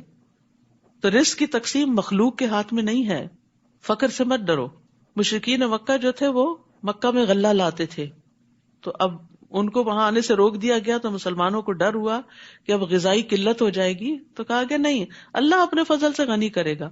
اور پھر وہی ہوا، سارا عرب مسلمان ہو گیا اور مکہ کی طرف ہر طرف سے غلہ آنا شروع ہو گیا، دولت کی ریل پیل ہو گئی. اور اہل کتاب میں سے ان لوگوں کے ساتھ جنگ کرو جو نہ اللہ پر ایمان لاتے ہیں، نہ آخرت کے دن پر، نہ ان چیزوں کو حرام سمجھتے ہیں جو اللہ اور اس کے رسول نے ان پہ حرام کی ہیں، اور نہ ہی دین حق کو اپنا دین بناتے ہیں، یہاں تک کہ وہ اپنے ہاتھ سے جزیہ ادا کرے اور چھوٹے بن کر رہنا گوارا کر لے. یعنی مشرکین مکہ کے بعد اہل کتاب سے نمٹنے کی تلقین کی جا رہی، کیونکہ نبی صلی اللہ علیہ وسلم کو جزیرۃ العرب میں سب کو مسلمان کرنا تھا. یہودی کہتے ہیں عزیر اللہ کا بیٹا، اور عیسائی کہتے ہیں مسیح اللہ کا بیٹا ہے. یہ تو ان کے منہ کی باتیں ہیں. وہ ان کافروں کے قول کی ریس کر رہے ہیں جو ان سے پہلے تھے، کیونکہ مشرکین فرشتوں کو اللہ کی بیٹیاں قرار دیتے تھے، تو ان کے دیکھا دیکھی انہوں نے بھی کچھ ہستیوں کو اللہ کی اولاد قرار دے دیا. اللہ انہیں غارت کرے، یہ کہاں سے بہکائے جا رہے ہیں؟ انہوں نے اپنے علماء اور درویشوں کو اللہ کے سوا اپنا رب بنا لیا ہے، اور مسیح ابن مریم کو بھی. عدی بن حاتم جو عیسائی تھے، مسلمان ہوئے، جب انہوں نے یہ آیت سنی تو انہوں نے کہا کہ ہم تو اپنے علماء کو رب نہیں بناتے. تو آپ نے فرمایا کہ کیا تم ان کے حلال کو حلال اور حرام کو حرام نہیں سمجھتے؟ تو رب وہ ہوتا ہے جو قوانین بھی دیتا ہے. حالانکہ انہیں یہ حکم دیا گیا تھا کہ ایک اللہ کے سوا کسی کی عبادت نہ کریں، جس کے سوا کوئی الہ نہیں. اللہ تعالیٰ ان چیزوں سے پاک ہے جو وہ شریک ٹھہراتے ہیں. وہ یہ چاہتے ہیں کہ اللہ کے نور کو اپنی پھونکوں سے بجھا دیں، یعنی اپنے غلط پروپیگنڈے سے اسلام کے خلاف ایسی باتیں کرے کہ لوگ اسلام سے متنفر ہو جائیں. اگر اس پروپیگنڈے سے ہی اسلام کو ختم ہونا ہوتا تو اب تک ہو چکا ہوتا، کیونکہ ہر دور میں یہ کوششیں جاری رہی کہ ایسی ایسی تنقید کرو، ایسی ایسی غلط باتیں اسلام سے منسوب کرو کہ لوگ مسلمان نہ ہو اور جو ہیں وہ بھی اس سے پھر جائیں. لیکن اللہ کو یہ بات منظور نہیں، وہ اس پروپیگنڈے کو کامیاب نہیں ہونے دے گا. وہ اپنے نور کو پورا کر کے رہے گا، خواہ یہ بات کافروں کو کتنی ہی بری لگے. وہی تو ہے جس نے اپنے رسول کو ہدایت اور سچے دین کے ساتھ بھیجا تاکہ اس دین کو سب ادیان پر غالب کر دے، خواہ یہ بات مشرکوں کو کتنی ہی ناگوار گزرے. دین کو غالب کرنے کا مطلب کیا ہے؟ کہ کثرت سے لوگ مسلمان ہو جائیں. پھر فرمایا یا ایھا الذین آمنوا، اے لوگو جو ایمان لائے ہو. اہل کتاب کے اکثر عالم اور درویش لوگوں کے مال ناجائز طریقوں سے کھاتے ہیں، یعنی رشوت لے کر ان کی پسند کے فتوے وغیرہ دیتے ہیں، اور اللہ کے راستے سے روکتے ہیں. جو لوگ سونا اور چاندی جمع کر کے رکھتے ہیں اور اسے اللہ کی راہ میں خرچ نہیں کرتے، آپ انہیں دردناک عذاب کی خوشخبری دے دیجئے. اگرچہ آیت ایک خاص کانٹیکس میں ہے لیکن یہ پھر سب کے لیے عام ہے. تو کنز وہ مال ہوتا ہے جس کی زکوٰۃ ادا نہ کی جائے. تو یہاں ایسے سب لوگوں کو وارن کیا جا رہا ہے کہ اگر وہ مال جمع رکھتے ہیں اور اس میں سے اللہ کا حق نہیں دیتے، غریبوں کا حق نہیں دیتے، تو پھر وہ مال قیامت کے دن ان کے لیے مصیبت بن جائے گا، جس دن اس سونے اور چاندی کو جہنم کی آگ میں تپایا جائے گا. پھر اس سے ان کی پیشانیوں، پہلوؤں اور پشتوں کو داغا جائے گا. یہ زکوٰۃ نہ دینے والے کا انجام بتایا جا رہا ہے. حشر کے میدان میں یہ حشر ہوگا اس کا. اور کہا جائے گا یہ ہے وہ خزانہ جو تم نے اپنے لیے جمع کر رکھا تھا، یعنی دنیا میں اس کی زکوٰۃ نہیں نکالی، لہٰذا اب اپنی جمع شدہ دولت کا مزہ چکھو۔ کیا فائدہ اس مال کا جو انسان کے لیے مصیبت کا باعث بنے، اور اگر انسان اس مال کو خرچ کرتا ہے تو اللہ تعالیٰ اس کے بدلے میں اور لے آتا ہے، اس میں برکت پیدا کرتا ہے۔ زکوٰۃ کا لفظی معنی میں نشو نما بھی ہے، نمو بھی ہے، یعنی زکوٰۃ دینے سے مال کم نہیں ہوتا بلکہ پاک ہوتا ہے اور بڑھتا ہے۔ جیسے پودوں میں آپ نے دیکھا ہوگا کہ اچھے خاصے مفید پودے کے ساتھ جب بیڈز اگ آتی ہیں تو آپ ان کو نکال دیتے ہیں تو کیا ہوتا ہے، جو اصل پودا ہوتا ہے، اصل زر ہوتا ہے، وہ خوب مضبوط ہو جاتا ہے اور خوب پھل لاتا ہے۔ تو جس مال میں برکت ہوتی ہے اس کی خیر بہت زیادہ ہوتی ہے، اور جو لوگوں سے روک کر رکھا جائے وہ انسان کے لیے وبال جان بن جاتا ہے۔ تو اس لیے بہت ضروری ہے کہ انسان اپنے مال کی زکوٰۃ باقاعدہ نکالتا رہے، ورنہ دوسروں کے لیے چھوڑ گئے تو اپنے بھی کام نہ آیا اور قیامت کے دن وبال بھی بنے گا۔ اتنی سخت سزا کیوں دی گئی ہے؟ اصل میں انسان سب سے زیادہ مال سے محبت کرتا ہے، تو اللہ کا قاعدہ یہ ہے کہ وہ انسان کو اس کی محبوب ترین چیز سے ہی توڑتا ہے۔ آپ تجربہ کر کے دیکھ لیں، جس انسان سے، جس چیز سے آپ جتنی زیادہ محبت کریں گے وہ آپ کے لیے اتنا بڑا فتنہ بنے گا، وہ آپ کا دل توڑنے والا بنے گا۔ مال سے زیادہ محبت کریں گے تو وہ مال آپ کے لیے مصیبت کا باعث بنے گا۔ تو محبوب چیز کے ذریعے ہی عذاب دیا جائے گا، کیونکہ ایک آگے وہ سونا اور چاندی گرم کر کے لگایا جائے گا۔ تو یاد رکھیے، جو شخص کسی چیز سے محبت کرے اور اسے اللہ کی اطاعت سے آگے کر لے، یعنی مثلاً بچہ اتنا پیارا ہے کہ اس کو بہلاتے، کھلاتے، پلاتے، اس کو سیر کراتے، نمازیں چھوڑ دے انسان، تو وہی بچہ سخت نافرمان ہوگا پھر اور مصیبت کا باعث بنے گا، کیونکہ اس کو بت کی طرح پالا، اللہ کا حکم پیچھے کیا اور اسی کو ہی دیکھتے رہے۔ اور اسی طرح باقی چیزیں بھی، ان عدت الشہور عند اللہ 12 شہرا فی کتاب اللہ، جس دن اللہ نے آسمانوں اور زمین کو پیدا کیا اس دن سے اللہ کے نوشتے کے مطابق اللہ کے ہاں مہینوں کی تعداد 12 ہے۔ یہ جو سال کے 12 مہینے ہیں یہ کسی انسان نے ڈیوائس نہیں کیا، بلکہ ڈے 1 سے ہی 12 ہیں، جب سے یہ روایت چلی آ رہی ہے، جن میں 4 مہینے حرمت والے ہیں، یہی مستقل ضابطہ ہے۔ لہٰذا ان مہینوں میں قتال ناحق سے اپنے اوپر ظلم نہ کرو، اور مشرکوں سے سب مل کر لڑو جیسے وہ تم سے مل کر لڑتے ہیں، اور جان لو کہ اللہ متقین کے ساتھ ہے۔ مہینوں کو پیچھے ہٹا دینا ایک مزید کافرانہ حرکت ہے۔ اہل عرب کیا کرتے تھے؟ لڑائی کے بڑے دل دادا تھے، حرام مہینوں میں جنگ کرنا منع تھا، اور جب وہ حرام مہینوں میں لڑنا چاہتے تو حرام کو حلال کر لیتے اور حلال کو حرام کر لیتے۔ تو مہینوں کو آگے پیچھے کر دینا ایک مزید کافرانہ حرکت ہے جس سے کافر گمراہی میں پڑے رہتے ہیں۔ وہ ایک سال تو کسی مہینے کو حلال کر لیتے ہیں اور دوسرے سال اسی مہینے کو حرام کر دیتے ہیں، تاکہ اللہ کے حرام کردہ مہینوں کی گنتی پوری کر لیں، یعنی 4 مہینے جو مقرر شدہ ہیں ان کی بجائے سال کے کوئی بھی 4 مہینے حرام بنا لیے اپنی مرضی سے۔ تو دین میں اس طرح کی تبدیلی کی اجازت نہیں ہوتی کہ انسان اس میں اپنی مرضی سے پسند اور خواہشات کو داخل کر کے اس کو دین کا نام دے دے۔ جیسے بنی اسرائیل نے ہفتے کے دن مچھلیاں پکڑ کر ہیلا سازی کی تھی، یہاں مشرکین عرب بھی یہی کر رہے تھے۔ اس طرح وہ اس مہینے کو حلال کر لیتے جسے اللہ نے حرام کیا تھا، ان کے لیے ان کے برے اعمال خوشنما بنا دیے گئے ہیں، اور اللہ کافروں کو سیدھی راہ نہیں دکھاتا۔ یا ایھا الذین آمنوا، اے ایمان والو تمہیں کیا ہو گیا ہے؟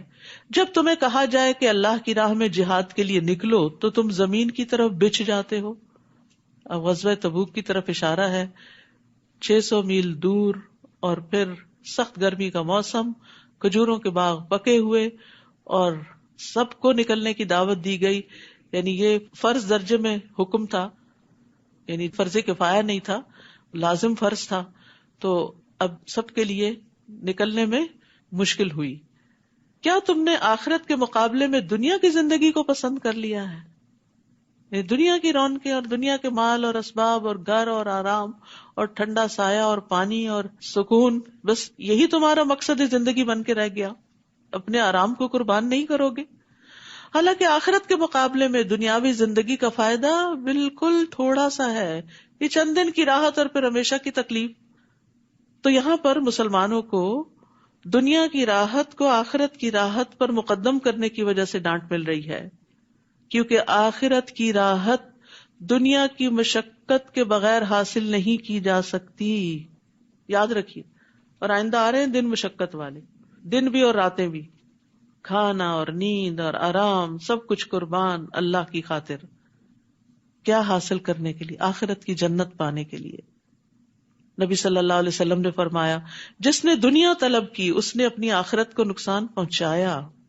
دنیا سے مکمل طور پر تو کنارہ کش نہیں ہونا چاہیے، لیکن جہاں دین کا بڑا فائدہ ہو وہاں سے پیچھے بھی نہیں رہنا چاہیے. یعنی بعض اوقات دونوں چیزیں ساتھ ساتھ چل رہی ہوتی. کبھی ایسا بھی ہوتا ہے کہ ایک کو کمپرومائز کرنا پڑتا ہے، دین کو پیچھے چھوڑ دیتے ہیں لوگ، دنیا آگے کر لیتے. نہیں، دین کو پیچھے نہیں چھوڑنا. جس نے دنیا طلب کی اس نے اپنی آخرت کو نقصان پہنچایا، اور جس نے آخرت کا مطالبہ کیا، آخرت کی چاہت کی، اس نے اپنی دنیا کو نقصان دیا. کہیں نہ کہیں اس کی دنیا کو نقصان ہوگا.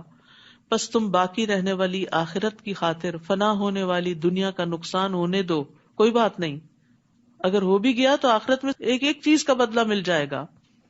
اگر تم نہ نکلو گے تو اللہ تمہیں دردناک سزا دے گا اور تمہارے علاوہ دوسرے لوگ لے آئے گا اور تم ان کا کچھ بگاڑ نہ سکو گے. اور اللہ ہر چیز پر قادر ہے. اگر تم دین کی خدمت نہیں کرو گے تو اللہ تعالیٰ یہ کام کسی اور سے لے لے گا. یہ چیز دل کو کتنی تکلیف دیتی ہے. نہیں، اللہ تعالیٰ ہمیں آپ کے لیے، اللہ تعالیٰ ہم سے کام لیں، ہماری جگہ کسی اور کو بدل کر نہ لائیں. اگر تم اس نبی کی مدد نہ کرو گے تو اس سے پہلے اللہ نے اس کی مدد کی جب کافروں نے اسے مکہ سے نکال دیا تھا. یعنی مدینہ میں اب مشکل ترین حالات تھے، جنگ تبوک جو تھی بہت بڑا امتحان تھی. تو یہاں وارننگ دی جا رہی ہے، اگر تم اس جنگ میں نہیں نکلو گے، نبی کا ساتھ نہیں دو گے، رومیوں کے مقابلے میں نہیں جاؤ گے، تو اللہ نے تو اپنے نبی کی مدد اس وقت بھی کی تھی جب کفار نے اسے مکہ سے نکال دی. ہجرت کا موقع یاد کریں، جبکہ وہ دونوں غار میں تھے. دوسرا کون تھا؟ حضرت ابو بکر. اور وہ دو میں سے دوسرا تھا اور اپنے ساتھی سے کہہ رہا تھا، غم نہ کرو، اللہ ہمارے ساتھ ہے. سبحان اللہ، دشمن سر پہ پہنچا ہوا ہے اور اتنا توکل اللہ پہ کہ فکر نہیں کرو، غم نہیں کرو. حضرت ابو بکر کا ایمان بھی بہت بڑا تھا، لیکن پھر بھی نبی صلی اللہ علیہ وسلم ان کو تسلی دے رہے ہیں کیونکہ انسان تھے نا ابو بکر. اور پھر آپ دیکھیے کہ وتواصوا بالحق وتواصوا بالصبر ہر لیول پہ کرنے کی ضرورت ہوتی. ہم بعض اوقات اپنے بزرگوں کو، بڑوں کو، علماء کو، دین کی طرف بلانے والوں کو کسی مشکل وقت میں چھوڑ دیتے، ان کو تو سب کچھ پتا ہے، یہ تو خود ہی سمجھ جائیں گے. نہیں، وہ بھی بھولنے والے ہوتے ہیں. بعض اوقات سکھانے والے، پڑھانے والے جن کو پڑھاتے وہ زیادہ یاد رکھتے ہیں، اور مشکل وقت میں ان کو سبق زیادہ یاد آتا ہے کہ ہمارے دین کا حکم کیا ہے. تو اس لیے ہمارے دین نے ایک بڑا خوبصورت اصول دے دیا ہمیں کامیاب ہونے کے لیے اور نقصان سے بچنے کے لیے، وتواصوا بالحق وتواصوا بالصبر. جب کوئی پھسلنے لگے، جب کوئی گھبرانے لگے تو اس کو تھام لو، اس کو تسلی دو. لا تحزن، ڈونٹ بی سیڈ، غم نہیں کرو، ان اللہ معنا، اللہ ہمارے ساتھ ہے. پھر اللہ تعالیٰ نے اس پر اپنی طرف سے سکون قلب نازل کیا، دل کو ٹھہرا دیا، اور ایسے لشکروں سے اس کی مدد کی جو تمہیں نظر نہیں آتے تھے. اب دوسری بار یہ بات ہو رہی ہے اللہ تعالیٰ کس طرح مدد کرتا ہے. اگر آپ اللہ کے لیے خالص ہو جائیں تو اللہ تعالیٰ خود آپ کی حفاظت کرتا ہے. اور کافروں کے بول کو سرنگوں کر دیا. وہ جو آپ کو پکڑنے پہ سارے ایکا کر چکے تھے اور مارنے پہ تلے ہوئے تھے، وہ سب ذلیل و خوار ہوئے. اور بول تو اللہ ہی کا بالا ہے، اور اللہ ہر چیز پر غالب اور حکمت والا ہے. تو اس آیت سے حضرت ابو بکر رضی اللہ عنہ کی فضیلت بھی ثابت ہوتی ہے. حضرت ابو بکر جو تھے ان کے دین پر بڑے احسانات تھے.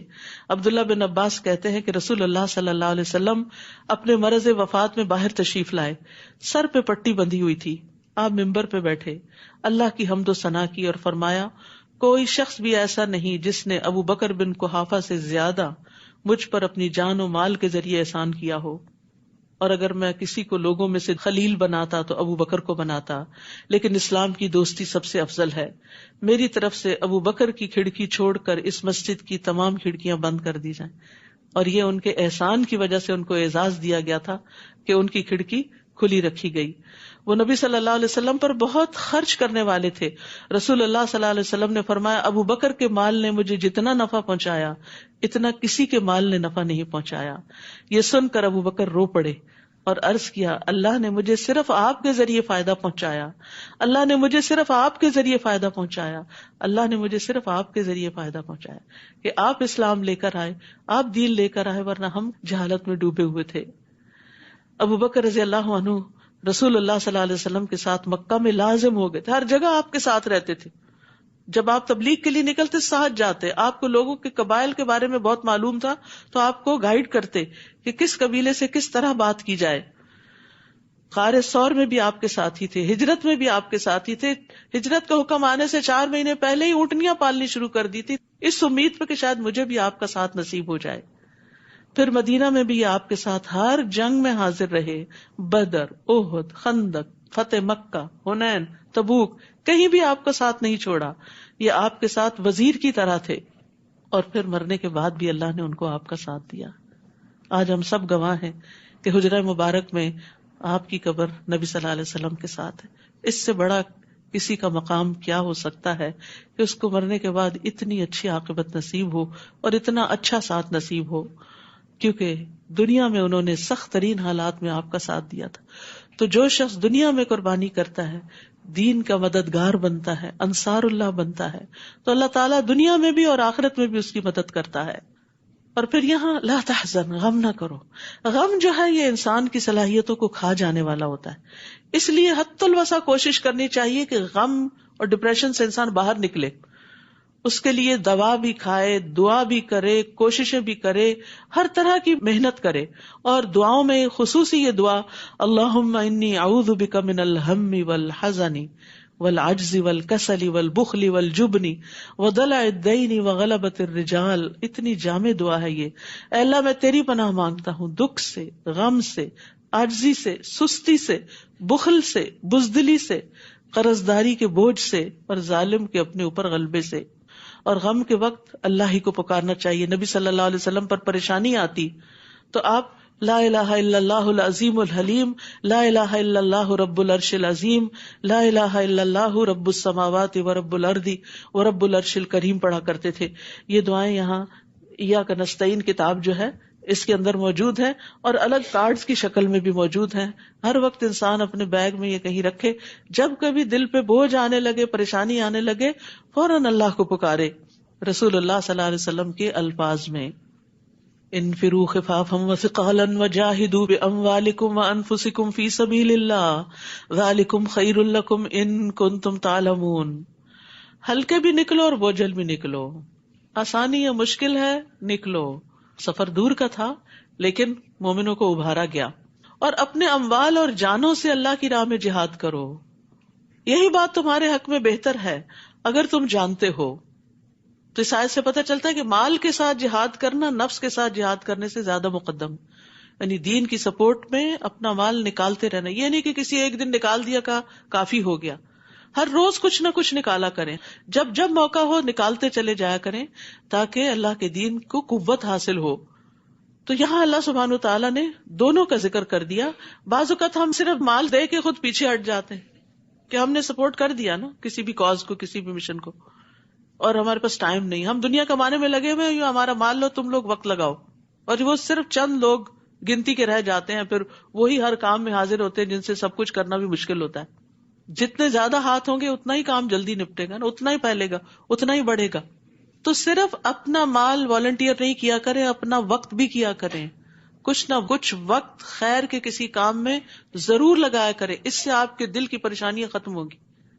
اور فی سبیل اللہ لگایا کریں، کیونکہ ہم بعض اوقات دین کے معاملے میں بھی کیا چاہتے ہیں، کچھ دنیا ملے گی تو ہم دین کے راستے میں آئیں گے۔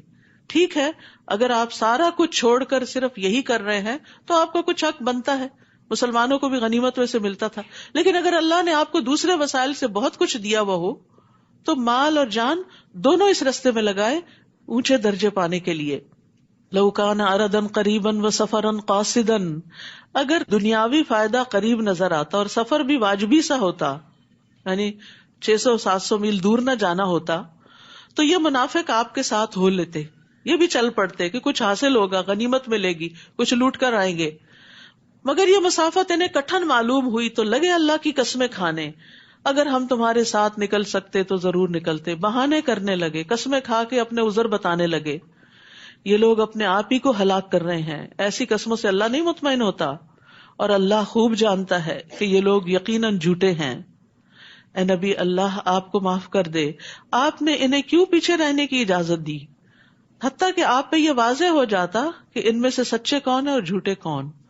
کیونکہ مومن تو چاہتے نہ چاہتے تیار ہو گئے، لیکن جو منافق تھے انہوں نے کوئی نہ کوئی بہانہ کر کے چھٹی لے لی. وہ آ کر اپنا کوئی عذر بیان کرتے تو نبی صلی اللہ علیہ وسلم دوسری طرف بازو کا منہ بھی کر لیتے اور کہتے ٹھیک ہے نہیں جاؤ، تمہاری مجبوری ہے. انسسٹ نہیں کرتے تھے. تو اللہ تعالیٰ فرما رہے کہ نہیں، ان کو چھٹی نہیں دی جانی چاہیے تھی. پھر پتہ چل جاتا کہ یہ کتنے مخلص لوگ ہیں. اور یہاں پر آپ دیکھیے کہ آپ کو تھوڑی سی تنبیہ کی جا رہی ہے، لیکن پہلے عفا اللہ عنک، کتنا پیارا انداز ہے. اللہ سبحانہ وتعالیٰ نبی صلی اللہ علیہ وسلم کو کس طرح مخاطب کر کے ایک حکم دے رہے ہیں. جب کسی کو کچھ ذرا سی نصیحت کرنی ہو جو آپ کو اندازہ ہو کہ وہ اس کو اچھی نہیں لگے گی، تو پہلے اس کی خوبیوں کا ذکر کریں، پہلے اس کو دعا دیں، پہلے اس سے ہمدردی ظاہر کریں. اچھا، ہم میں سے بعض لوگ بڑی غلطی کرتے ہیں. میں ایک بات کہوں گی، آپ مائنڈ نہ کرنا، لا حول ولا، پہلے ہی ایک تیر برسا دیتے ہیں.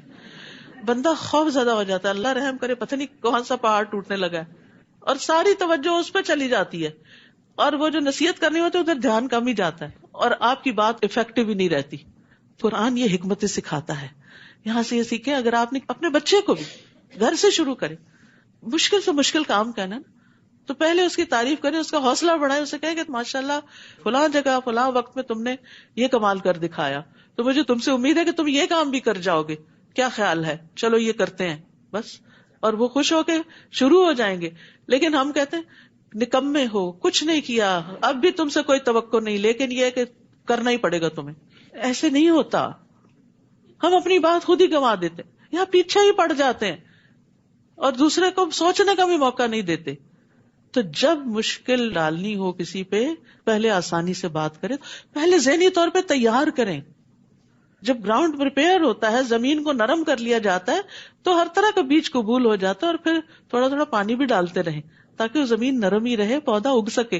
ہم کیا کرتے ہیں، ایک دفعہ تعریف کی، اس کے بعد بھول گئے، اور اس کے بعد ڈانٹ ڈپٹ، پھر کام نہیں کیا. نہیں، پھر یاد دہانی بھی کرائیں کہ وہ جو کام تھا اس کا کیا بنا، کتنا ہوا. چلیں اگر کوئی مشکل ہے تو مل کے سوچتے ہیں اور کرتے ہیں. تو اس طریقے سے راہیں ہموار ہو جایا کرتی ہیں. جو لوگ اللہ پر اور آخرت کے دن پر ایمان رکھتے ہیں، وہ آپ سے ایسی رخصت نہیں مانگتے کہ انہیں اپنے اموال اور جانوں سے جہاد کرنے سے معاف رکھا جائے. وہ نہیں چھٹی مانگتے، اور اللہ پرہیزگاروں کو خوب جانتا ہے.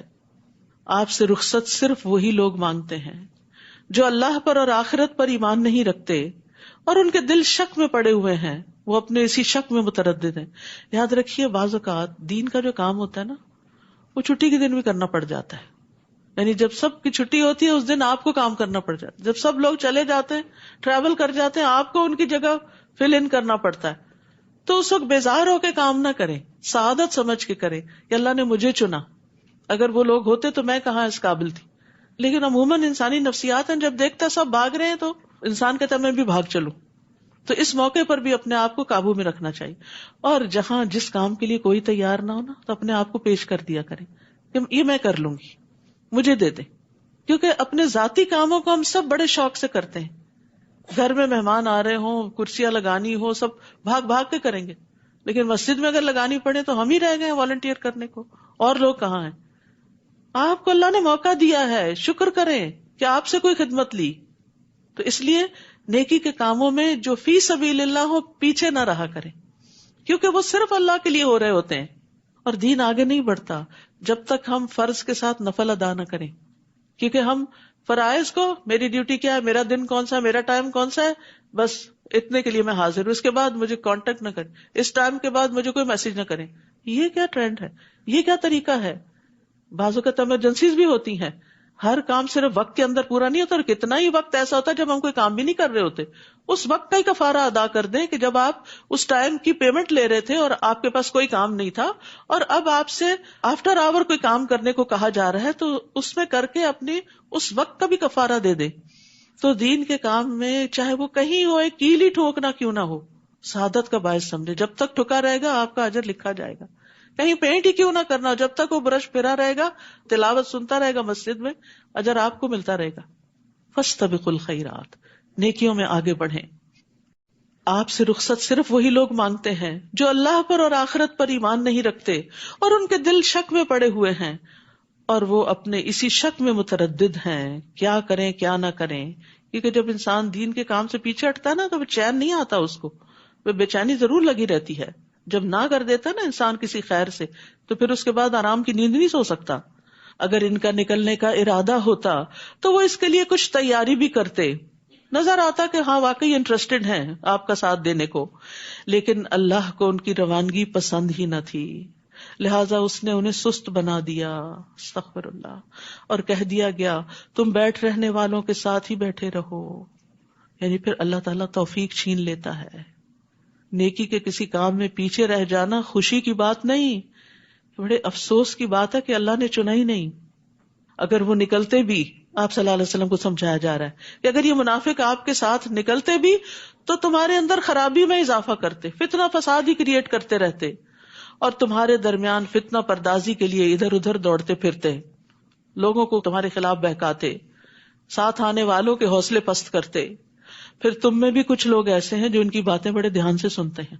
یعنی ہر جماعت کے اندر ایسے لوگ ہوتے ہیں جو منفی پروپیگنڈا کرنے والوں کی باتوں میں آ جاتے ہیں.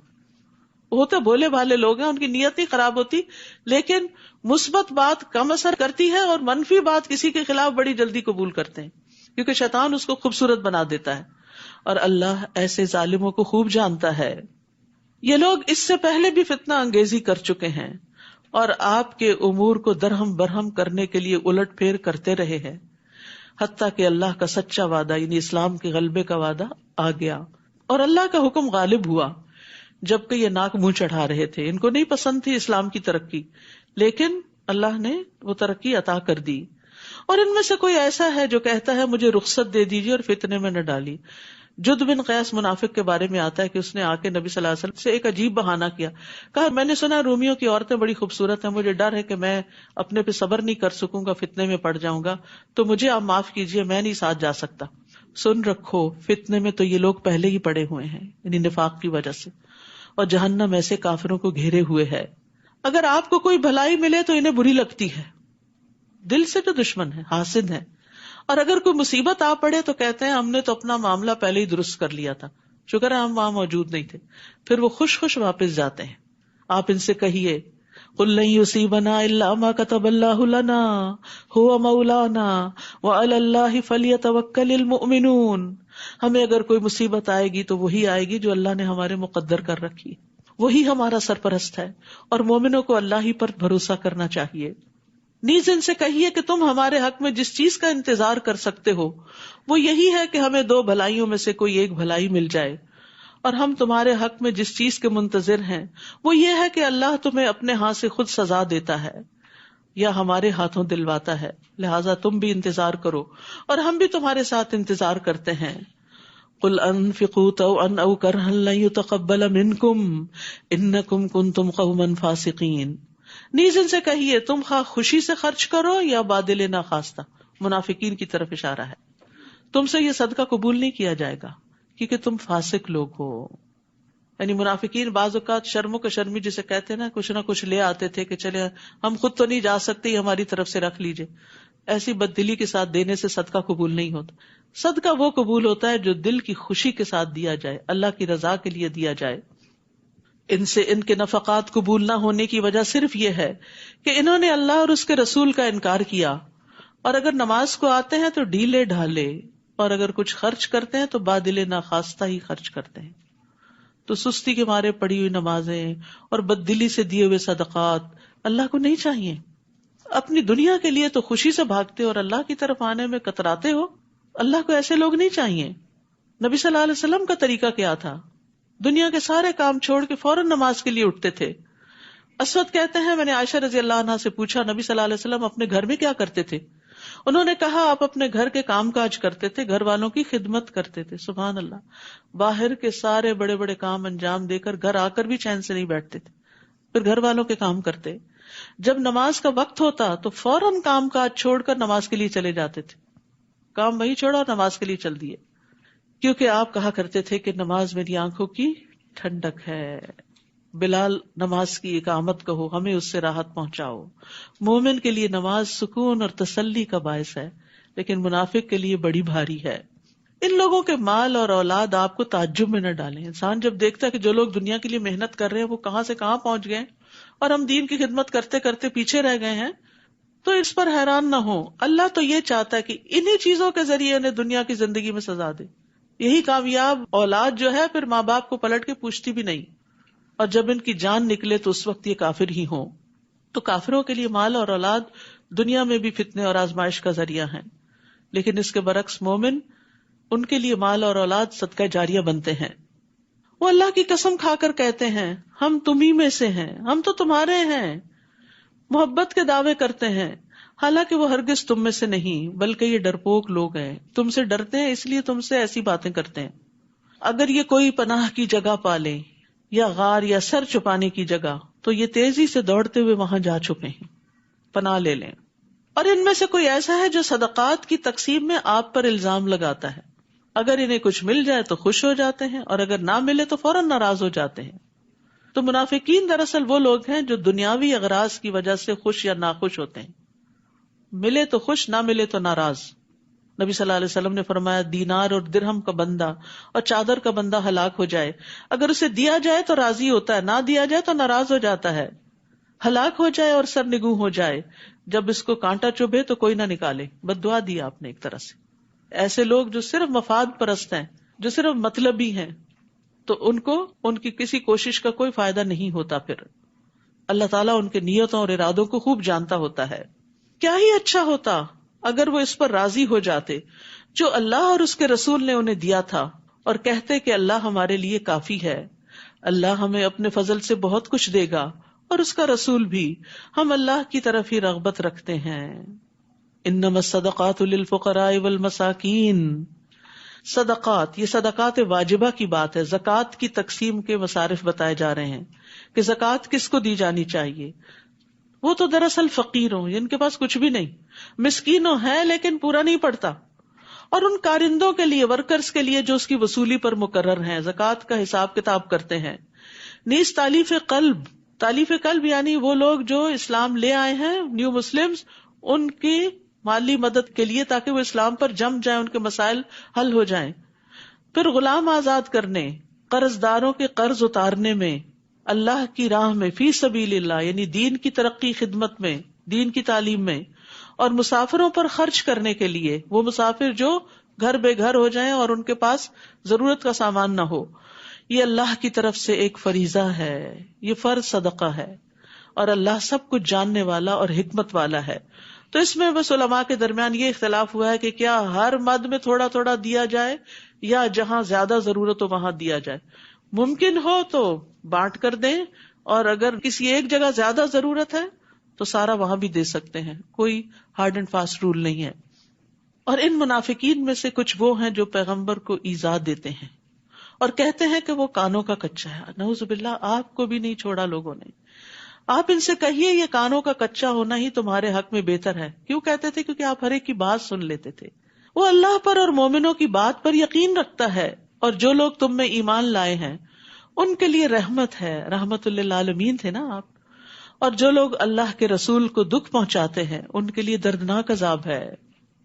وہ منافق تمہارے سامنے قسمیں کھاتے ہیں تاکہ تمہیں خوش رکھیں, تمہارے سامنے تعریفیں تمہاری اور بڑی بڑی باتیں, حالانکہ اگر وہ ایماندار ہوتے تو اللہ اور اس کا رسول اس بات کے زیادہ مستحق ہیں کہ انہیں راضی رکھیں. یعنی ان کا تو حق ہے کہ انہیں راضی رکھا جائے, یہ تم پر احسان تو نہیں کرتے. کیا انہیں معلوم نہیں کہ جو شخص اللہ اور اس کے رسول کا مقابلہ کرے اس کے لیے جہنم یہ آگ ہے جس میں وہ ہمیشہ رہے گا. یہ بہت بڑی رسوائی ہے. منافق اس بات سے ڈرتے ہیں کہ مسلمانوں پر کوئی ایسی صورت نہ نازل ہو جائے جو انہیں منافقوں کے دلوں کا حال بتلا دے. اندر سے ڈرے ہوئے لوگ تھے. آپ ان سے کہیے اور مذاق کر لو, جس بات سے تم ڈرتے ہو اللہ اسے یقیناً ظاہر کر کے رہے گا. اس کو سورت فاتحہ بھی کہتے ہیں کہ اس سورت نے منافقوں کو رسوا کر دیا, ان کے اندر کی باتیں کھول کر بتا دی کہ وہ کیسے لوگ ہیں. اور اگر آپ ان سے پوچھیں کہ کیا باتیں کر رہے تھے تو کہہ دیں گے ہم تو صرف مذاق اور دل لگی کر رہے تھے. اور وہ مسلمانوں کا مذاق اڑاتے, تو مخلص لوگوں کا مذاق اڑاتے تھے اپنی مجلسوں میں. آپ ان سے کہیے کیا تمہاری ہنسی اور دل لگی اللہ, اس کی آیات اور اس کے رسول کے ساتھ ہی ہوتی ہے؟ افسوس یہ کہ آج بھی کئی لوگ مسلمان ہوتے ہوئے اپنے آپ کو مسلمان کہلاتے ہوئے دینی شاعر کا مذاق اڑاتے ہیں. دین مذاق اڑانے کی چیز نہیں، ہنسنے کی چیز نہیں، اور ایسے لطیفے سننے اور سنانے سے پرہیز کرنا چاہیے جس میں دین کی کسی بات، قرآن کی کسی آیت، کسی حکم کا مذاق اڑایا گیا ہو. تو اس آیت سے یہ دلیل ملتی ہے کہ سنجیدگی یا مذاق میں بھی رسول اللہ صلی اللہ علیہ وسلم کی شان کو گھٹانا کفر کا رویہ ہے، اور اگر کوئی مذاق اڑا رہا ہو تو وہاں سے اڑ جانا چاہیے. لا تعتذروا قد کفرتم بعد ایمانکم، بہانے نہ بناؤ، تم فی الواقع ایمان لانے کے بعد کافر ہو چکے ہو. ظاہر میں تو وہ قسمیں کھا کے کہتے تھے ہم گواہی دیتے ہیں آپ اللہ کے رسول ہیں، اللہ کو پتا ہے کہ آپ رسول ہیں اس کے، اور اللہ گواہی دیتا ہی منافق بالکل جھوٹے ہیں. اگر ہم تمہارے ایک گروہ کو معاف بھی کر دیں تو دوسرے کو ضرور سزا دیں گے، کیونکہ وہ فی الواقع مجرم ہے. المنافقون والمنافقات، منافق مرد اور منافق عورتیں بھی، یعنی عورتوں میں بھی نفاق ہوتا ہے. بعضهم من بعض، ان میں سے بعض سے ہیں، ایک ہی تھیلی کے چٹے بٹے ہیں جو برے کام کا حکم دیتے ہیں. منافقت کی علامت برائی کا حکم دینا، اور بھلے کام سے روکتے ہیں، نیکیوں کے کام سے لوگوں کو ہٹاتے ہیں، اور اپنے ہاتھ بھلائی یعنی صدقے سے بھیج لیتے ہیں. وہ اللہ کو بھول گئے، اللہ نے انہیں بھلا دیا. یہ منافق دراصل ہیں ہی نافرمان، فاسق. منافق مردوں، منافق عورتوں اور کافروں سے اللہ نے دوزخ کی آگ کا وعدہ کر رکھا ہے جس میں وہ ہمیشہ رہیں گے. وہ انہیں کافی ہے، ان پر اللہ کی پھٹکار ہے اور ان کے لیے دائمی عذاب ہے. یہ انہی لوگوں کی طرح ہے جو ان سے پہلے تھے. وہ لوگ تم سے زیادہ طاقتور اور مال اور اولاد کے لحاظ سے تم سے بڑھ کر تھے. انہوں نے اپنے مقدر کے مزے لوٹے اور تم نے اپنے مقدر کے، جس طرح تم سے پہلے لوگوں نے اپنے مقدر کے مزے لوٹے تھے، یعنی دنیا کے فائدے اٹھائے تھے. اصل میں منافقت کی بنیادی وجہ ہی دنیا سے شدید محبت تھی، جس کی وجہ سے وہ دین سے پیچھے رہ گئے. اور تم بھی انہی باتوں میں پڑ گئے جن میں وہ پڑے ہوئے تھے. ایسے لوگ ہیں جن کے اعمال دنیا اور آخرت میں برباد ہو جائیں گے، اور یہی لوگ خسارہ پانے والے ہیں. الم یأتہم نبأ الذین من قبلہم، انہیں ان لوگوں کے حالات نہیں پہنچے جو ان سے پہلے گزر چکے ہیں. مثلا نوح کی قوم، عاد، سمود، ابراہیم کی قوم، مدین کے باشندے، اور وہ بستیاں جنہیں الٹ دیا گیا تھا. ان کے پاس ان کے رسول واضح دلائل لے کر آئے تھے. اللہ کے شایع نہ تھا کہ وہ ان پر ظلم کرتا، بلکہ وہ خود ہی اپنے آپ پر ظلم کر رہے تھے. یعنی پچھلی قوموں پر بھی جو عذاب آیا اس کی وجہ کیا تھی کہ انہوں نے اللہ کی نعمتوں کی ناشکری کی تھی اور اللہ کا حق نہیں دیا تھا، نعمتوں کے اوپر شکر نہیں کیا تھا. پھر فرمایا والمؤمنون والمؤمنات بعضهم اولیاء بعض یأمرون بالمعروف وینہون عن المنکر ویقیمون الصلاة ویؤتون الزکاة ویطیعون اللہ ورسولہ اولئک سیرحمہم اللہ ان اللہ عزیز حکیم. مسلمان مرد اور مسلمان عورتیں ایک دوسرے کے مددگار ہیں. وہ جو پیچھے پڑا تھا نا تعاونوا علی البر والتقوی، یعنی نیکی کے کاموں میں ایک دوسرے کو سپورٹ کرتے ہیں، مال سے، جان سے، وقت سے، مشوروں سے، جو بھلے کام کا حکم دیتے ہیں. یعنی یہ تعاون کس لیے ہوتا ہے؟ نیکیاں پھیلانے کے لیے، اور برے کام سے روکتے ہیں. وہ نماز قائم کرتے ہیں، یہ نہیں کہ صرف امر بالمعروف دوسروں کو ہی حکم دیتے رہتے ہیں اور خود کو بھول جاتے ہیں. خود بھی نمازوں کی پابندی کرتے ہیں اور زکوٰۃ ادا کرتے ہیں اور اللہ اور اس کے رسول کا حکم مانتے ہیں. یہ ہوتے ہیں مومن. یہی لوگ ہیں جن پر اللہ رحم فرمائے گا. بلا شبہ اللہ سب پر غالب اور حکمت والا ہے. تو اللہ کی رحمت پانے کے لیے یہاں اول درجے کی جو نیکی بتائی گئی، جس کا ذکر نماز سے بھی پہلے کیا گیا، وہ کیا ہے؟ امر بالمعروف، نیک باتوں کا حکم دینا، نیکیوں کو عام کرنا، نیکیوں کو پھیلانا. وعد اللہ المؤمنین والمؤمنات جنات تجری من تحتها الانہار خالدین فیہا ومساکن طیبۃ فی جنات عدن ورضوان من اللہ اکبر ذالک هو الفوز العظیم. اللہ نے مومن مردوں اور مومن عورتوں سے ایسے باغوں کا وعدہ کر رکھا ہے جن میں نہریں جاری ہیں. کیا خوبصورت سین ہوگا. ان میں وہ ہمیشہ رہیں گے، سدا بہار باغات، ایور گرین باغات، کوئی خزاں نہیں آئے گی ان پہ. سدا بہار باغات میں پاکیزہ قیام گاہوں کا بھی وعدہ کر رکھا ہے. ان کے گھر باغوں میں ہوں گے، اور اللہ کی خوشنودی تو ان سب نعمتوں سے بڑھ کر ہوگی کہ اللہ ان سے خوش ہوگا. کبھی کبھی ایسا ہوتا ہے نا، انسان اچھے کام کرتا پر دل کو تسلی نہیں ہوتی، اور انسان کہتے یا اللہ اور کیا کروں کہ تو راضی ہو جائے. تو انسان کے اندر سے ایک تڑپ اٹھتی ہے کہ کوئی کام ہو جس سے رب راضی ہو جائے. تو اللہ تعالیٰ ان کو اپنی رضا سے نواز دے گا. یہی بہت بڑی کامیابی ہے. اصل کامیاب یہ لوگ ہیں, حقیقت میں سکسیسفل پیپل یہ ہیں. اے نبی, کافروں اور منافقوں کا پوری قوت سے مقابلہ کیجیے اور ان کے ساتھ سختی سے پیش آئیے. ان کا ٹھکانہ دوزخ ہے جو بہت بری بازگشت ہے. سال ہا سال کی تعلیم کے بعد اب آخر میں سختی کا حکم, یہ کسی طرح ٹھیک ہو جائیں. اب تک ان کے ساتھ درگزر کا معاملہ کیا جا رہا تھا. آپ کو معلوم ہے کہ عبداللہ بن ابی نے آپ سے ساری زندگی دشمنی کی, لیکن جب وہ فوت ہو گیا تو اس کو قبر میں لٹا دیا گیا تھا. آپ پہنچے, آپ نے اس کو نکالا, اپنے گود میں اس کا سر رکھا, اپنا لعاب دہن اس پہ ڈالا اور اس کے لیے استغفار کی دعا کی. کون ہوگا جو ایسے دشمن کے لیے اتنی شفقت کا معاملہ کرے کہ اللہ اس کو بھی بخش دے. یہ ہے نبی صلی اللہ علیہ وسلم کی محبت انسانوں کے لیے. لیکن آج تو ہم اپنے پیاروں کو بھی معاف کرنے کو تیار نہیں ہوتے. بہت دفعہ لوگوں سے میں نے یہ بات سنی ہے, کیا کرے معاف نہیں کیا جاتا. ٹھیک ہے, نہ کرے, اپنے دل پہ بوجھ اٹھائے رکھے, پہاڑ اٹھائے رکھے, پھر گندگی کا ٹوکرا اٹھائے رکھے, نہ کرے معاف. ہم کہتے ہیں ہم رسول اللہ صلی اللہ علیہ وسلم کی پیروی کرتے ہیں, لیکن کوئی چھوٹی موٹی ہمارے ساتھ زیادتی کر جائے تو ہم دل میں پالے رکھتے. ٹھیک ہے, تکلیف تو ہوگی, لیکن معاف کرنا الگ چیز ہے. میں اپنا حق معاف کرتی ہوں, اللہ مجھے معاف کر دے. تو یہاں سختی کا حکم دیا گیا. اب ان کا ٹھکانہ دوزخ ہے جو بہت بری بازگشت ہے. وہ اللہ کی قسم کھا کر کہتے ہیں کہ انہوں نے یہ بات نہیں کہی, حالانکہ انہوں نے کفر کا کلمہ بکا تھا اور اسلام لانے کے بعد کافر ہوئے ہیں. نیز انہوں نے ایسی بات کا ارادہ کر رکھا تھا جسے وہ نہ کر سکے. تبوک سے واپسی پر نبی صلی اللہ علیہ وسلم ایک گھاٹی سے اکیلے گزر رہے تھے تو 8-9 منافقین ڈھاٹے باندھے ہوئے آپ پر حملہ آور ہونے کے لیے تیار ہو گئے کہ آپ کو یہیں ختم کر دیں.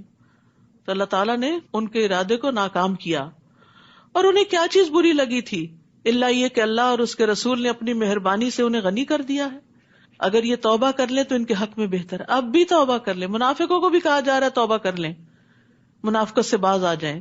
اور اگر یہ اعراض کریں تو اللہ انہیں دنیا میں بھی دردناک عذاب دے گا اور آخرت میں بھی, اور ان کے لیے روئے زمین پر کوئی حامی و مددگار نہ ہوگا. اور ان میں سے کچھ ایسے ہیں جنہوں نے اللہ سے عہد کیا تھا کہ اگر اللہ ہمیں اپنی مہربانی سے مال و دولت عطا کرے گا تو ہم ضرور صدقہ کریں گے اور نیک بندے بن جائیں گے. پھر جب اللہ نے اپنی مہربانی سے مال عطا کر دیا تو بخل کرنے لگے اور کمال بے اعتنائی سے اپنے عہد سے پھر گئے. استغفر اللہ. یہ آج بھی کئی لوگوں کا شعار ہوتا ہے. منتیں مانتے ہیں, دعائیں کرتے ہیں, یہ کام ہو جائے تو ہم اتنا اتنا صدقہ کریں گے, اتنا اتنا نیکی کا کام کریں گے. جب ہو جاتا ہے تو سب کچھ بھول جاتے ہیں. یاد رکھیے, اللہ سے کیے ہوئے وعدے اور کمٹمنٹس بھلانی نہیں چاہیے. یہ منافقوں کی صفت ہوتی ہے. جب انہوں نے وعدوں کی خلاف ورزی کی جس کے نتیجے میں اللہ نے ان کے دلوں میں اس دن تک کے لیے نفاق ڈال دیا جس دن وہ اس سے ملیں گے, جس کی وجہ یہ ہے کہ انہوں نے اللہ سے جو وعدہ کیا تھا اس کی خلاف ورزی کی, اور اس لیے بھی کہ وہ جھوٹ بولا کرتے تھے. کیا انہیں معلوم نہیں کہ اللہ ان کے مخفی راز اور سرگوشیوں تک کو جانتا ہے, اور یہ بھی کہ اللہ غیب کی سب باتوں کو خوب جانتا ہے. ان منافقوں میں کچھ ایسے ہیں جو خوشی سے صدقہ کرنے والے مومنوں پہ تانا زنی کرتے ہیں, یعنی جو نیکی سے والنٹیئر کرتے ہیں, مال یا وقت, ان کے اوپر باتیں بناتے ہیں. اور ایسے تنگ دست مسلمانوں پر بھی جو اپنی مشقت کی کمائی کے سوا کچھ نہیں رکھتے. یہ منافق ان کا مذاق اڑاتے ہیں. اللہ ان کا مذاق انہی پر ڈال دے گا اور ان کے لیے دردناک عذاب ہوگا. تو یاد رکھیے, اللہ کے نزدیک کوانٹٹی سے زیادہ کوالٹی کی اہمیت ہے. رسول اللہ صلی اللہ علیہ وسلم نے فرمایا, 1 درہم 1,00,000 درہم سے بڑھ گیا. لوگوں نے عرض کیا کس طرح؟ آپ نے فرمایا کسی آدمی کے 2 درہم ہو, وہ شخص 1 درہم صدقہ دے, اور ایک آدمی اپنے مال کی طرف جائے اور 1,00,000 درہم صدقہ کرے, یعنی ایک کے پاس ڈھیروں مال ہے اور ایک کے پاس ہے ہی 2 کہ جس میں سے وہ ایک اللہ کے راستے میں دے رہا ہے. تو جتنے اخلاص کے ساتھ جو خرچ کرتا ہے اس کا اجر اتنا ہی لکھا جاتا ہے. یعنی صرف یہ نہیں دیکھا جائے گا کہ کس نے کتنا کیا, یہ بھی دیکھا جائے گا کہ کتنے میں سے کیا. کیونکہ بعض اوقات ہم اسی چیز کو عذر بنائے رکھتے ہیں کہ ہمارے پاس تھوڑا ہے, ہم کیا کریں, تھوڑے میں سے ہی دے دیں. اس خاتون کی مثال شاید پہلے ہی میں نے دی ہو آپ کو, کہ جس کے 6-7 بچے تھے اور اس کے پاس ایک وقت میں بس اتنا ہی آٹا ہوتا تھا کہ جس سے وہ 6-7 روٹیاں بنا سکے. تو وہ کیا کرتی تھی کہ ہر بچے کے پیڑے سے تھوڑا سا آٹا نکال کے ایک طرف رکھتی جاتی اور وہ ساروں میں سے تھوڑا تھوڑا نکال کے ایک روٹی اور بنا کے فقیر کو دے دیتی. تو جس نے دینا ہوتا ہے وہ تھوڑے میں سے بھی نکال لیتا ہے, اسے اس میں سے بھی نکالنے کا طریقہ آتا ہے, کیونکہ اس کو پتا ہے کہ جو تھوڑے میں سے دیتا ہے اللہ اس کو زیادہ دیتا ہے. آپ ان کے لیے بخشش کی دعا کریں یا نہ کریں، کیونکہ آپ نے عبداللہ بن ابی کے لیے دعا کی تھی، تو فرمایا اس سے کوئی فرق نہیں پڑے گا، اگر آپ ان کے لیے 70 مرتبہ بھی دعائیں مغفرت کریں تو اللہ انہیں معاف نہیں کرے گا. تو آپ نے فرمایا تھا میں 70 سے زیادہ دفعہ کر دوں گا. یہ تھی آپ کی مہربانی. کیوں نہیں معاف کرے گا اللہ ان کو؟ یہ بظاہر مسلمان تھے. وجہ یہ ہے کہ ان لوگوں نے اللہ اور اس کے رسول کا انکار کیا، اور ایسے فاسق لوگوں کو اللہ سیدھی راہ نہیں دکھاتا. پیچھے رہ جانے والے منافق اللہ کے رسول کا ساتھ نہ دینے اور پیچھے گھر بیٹھ رہنے پر خوش ہیں. انہوں نے یہ پسند نہ کیا کہ اپنے اموال اور جانوں سے اللہ کی راہ میں جہاد کریں، اور دوسروں سے کہنے لگے کہ ایسی گرمی میں مت نکلو. یعنی جو لوگ جنگ تبوک کے لیے جا رہے تھے ان کو بھی روک رہے تھے. آپ ان سے کہیے دوزخ کی آگ اس سے بہت زیادہ گرم ہے. کاش یہ لوگ کچھ سمجھتے ہوتے کہ آج کی مشقت کل کی گرمی کو ٹھنڈا کرنے والی، لیکن آج اگر اللہ کے راستے میں رکاوٹیں ڈالیں گے تو کل کی پکڑ بڑی سخت ہے. اور جہنم کی گرمی دنیا کی گرمی سے کس طرح زیادہ ہے؟ نبی صلی اللہ علیہ وسلم نے فرمایا تمہاری دنیا کی آگ جہنم کی آگ کے مقابلے میں 70واں حصہ ہے. یعنی تمام 69 اجزاء کی گرمی اس دنیا والی آگ کی گرمی سے 69 ٹائم زیادہ ہے، یعنی 1 out of 70. یعنی دنیا کی آگ جہنم کی آگ کا 70واں حصہ ہے، اور اس کو سمندر کے پانی سے 2 مرتبہ ٹھنڈا کیا گیا. اگر ایسا نہ ہوتا تو اللہ اس میں کسی کا کوئی فائدہ نہ رکھتا. یعنی پھر دنیا کی آگ ہم استعمال نہیں کر سکتے تھے، وہ اتنی شدید ہوتی کہ اس پہ کچھ نہ پک سکتا. تو ٹھنڈی کر کے دی گئی ہمیں اس مناسب انداز کی کہ جس سے ہم اپنے کام کاج کر سکیں. یہ بھی ایک نعمت ہے. انہیں چاہیے کہ ہنسیں کم اور روئیں زیادہ، یعنی اپنی منافقت اور اپنے گناہوں پر. یہ جو کچھ کر رہے ہیں اس کا بدلہ یہی ہے. ویسے بھی انسان کو بہت زیادہ ہنسنا اور کہہ کے لگانا وہ اس کے ایمان کو کمزور کر دیتا ہے، کیونکہ غفلت میں لے جاتا ہے. آپ نے فرمایا زیادہ مت ہنسو، کیونکہ زیادہ ہنسنے سے دل مردہ ہو جاتا ہے. اس کا مطلب نہیں منہ بسور کے رکھو. نبی صلی اللہ علیہ وسلم سے زیادہ کوئی مسکرانے والا نہیں تھا. یعنی کہہ کے لگانا اور صرف غفلت میں رہنا یہ پسندیدہ نہیں. پھر اگر اللہ آپ کو ان منافقوں کے کسی گروہ کی طرف واپس لائے، یعنی جنگ تبوک کے بعد، اور وہ آپ سے جہاد پر نکلنے کی اجازت مانگے تو ان سے کہیے تم میرے ساتھ کبھی نہ نکلو گے. بس اب تمہارا پتہ چل گیا ہمیں، اور نہ میرے ہمراہ دشمن سے جنگ کرو گے، کیونکہ تم پہلی دفعہ جو پیچھے بیٹھ رہنے پر خوش تھے تو اب بھی پیچھے رہ جانے والوں کے ساتھ بیٹھے رہو. اور اگر ان منافقوں میں سے کوئی مر جائے تو تم اس کی نماز جنازہ نہ پڑھنا، نہ دعائے خیر کے لیے اس کی قبر پر کھڑے ہونا، کیونکہ انہوں نے اللہ اور اس کے رسول کے ساتھ کفر کیا اور اسی نافرمانی کی حالت میں مر گئے. اور ان کے اموال اور اولاد کی کثرت سے آپ متعجب نہ ہو، حیران نہ ہو. اللہ تو یہ چاہتا ہے کہ انہی چیزوں سے انہیں دنیا میں ہی سزا دے دے، اولاد ہی وبال جان بن جائے اور مال بھی، اور اسی کفر کی حالت میں ان کی جانیں نکل جائیں. اور جب کوئی صورت اس مضمون کی نازل ہوتی ہے کہ اللہ پر ایمان لاؤ اور اس کے رسول کے ہمراہ جہاد کرو، تو ان منافقوں میں سے کھاتے پیتے لوگ آپ سے اجازت طلب کرنے لگتے ہیں اور کہتے ہیں ہمیں رہنے دیجئے، ہم پیچھے بیٹھ رہنے والوں کے ساتھ رہے. ان لوگوں نے پیچھے رہنے والوں میں شامل ہونا پسند کیا اور ان کے دلوں پہ مہر لگا دی گئی، لہذا وہ کچھ نہیں سمجھتے. ایک طرف جنگ اور امن میں منافقین کا رویہ بتایا گیا ہے کہ اگر جنگ میں جانے کا وقت ہوتا تو بہانے بناتے، پر چلے جاتے تو بزدلی دکھاتے. امن کا زمانہ ہوتا تو بڑھ چڑھ کے باتیں کرتے کہ ہم تمہارے ساتھ ہیں، جیسی چاہیے خدمت لیجیے. لیکن جب وقت آتا تو بہانے بنا دیتے اور پیچھے رہنے والوں کے ساتھ پیچھے رہ کے خوش ہوتے، اور اپنی اس غلطی کو وہ سمجھتے بھی نہیں تھے. طبع علی قلوبہم، اللہ نے ان کے دلوں میں مہر لگا دی، اب وہ سمجھتے بھی نہیں کہ وہ غلط کام کر رہے ہیں. لیکن رسول نے اور ان لوگوں نے جو اس کے ساتھ ایمان لائے تھے اپنے مالوں اور جانوں سے جہاد کیا. ساری بھلائیاں انہی لوگوں کے لیے ہیں اور یہی فلاح پانے والے ہیں. ایک طرف منافقین کا رویہ بتایا گیا اور ایک طرف رسول اللہ صلی اللہ علیہ وسلم اور آپ کے ساتھیوں کا. اللہ نے ان کے لیے ایسے باغ تیار کر رکھے ہیں جن میں نہریں بہ رہی ہیں، وہ ان میں ہمیشہ رہیں گے. یہی بہت بڑی کامیابی ہے. اور دیہاتیوں میں سے کچھ بہانہ ساز آ گئے کہ انہیں بھی جہاد سے رخصت دی جائے. یعنی بظاہر مسلمان ہو چکے تھے لیکن کام کے لیے نہیں آنا چاہتے تھے، اللہ کے راستے میں نہیں نکلنا چاہتے تھے. اور وہ لوگ بھی بیٹھ رہے جنہوں نے اللہ اور اس کے رسول سے جھوٹا وعدہ کیا تھا کہ ہم آئندہ نکلیں گے. ان دیہاتیوں میں سے جنہوں نے کفر کا طریقہ اختیار کیا ان قریب انہیں دردناک سزا ملے گی. تو عبادت کے کام، نیکی کے کام سے بلا عذر کثرت سے اجازت مانگنا اور بہانے بنانا اور کام پہ حاضر نہ ہونا یہ نفاق کی علامت ہوتی ہے. یعنی خیر سے پیچھے نہیں رہنا چاہیے. ٹھیک ہے اگر انسان بہت سابقون الاولون میں نہیں تو کچھ نہ کچھ اپنا حصہ اس میں ضرور ڈالے, اور جب زیادہ مشکل حالات ہوں تو زیادہ حصہ ڈالے.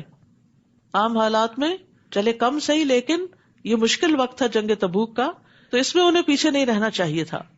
کمزور اور مریض اور وہ لوگ جن کے پاس شرکت جہاد کے لیے خرچ کرنے کو کچھ نہیں, اگر پیچھے رہ جائیں تو کوئی حرج نہیں, ان کو معذور قرار دیا گیا. یہ ہمارے دین کی خوبی ہے.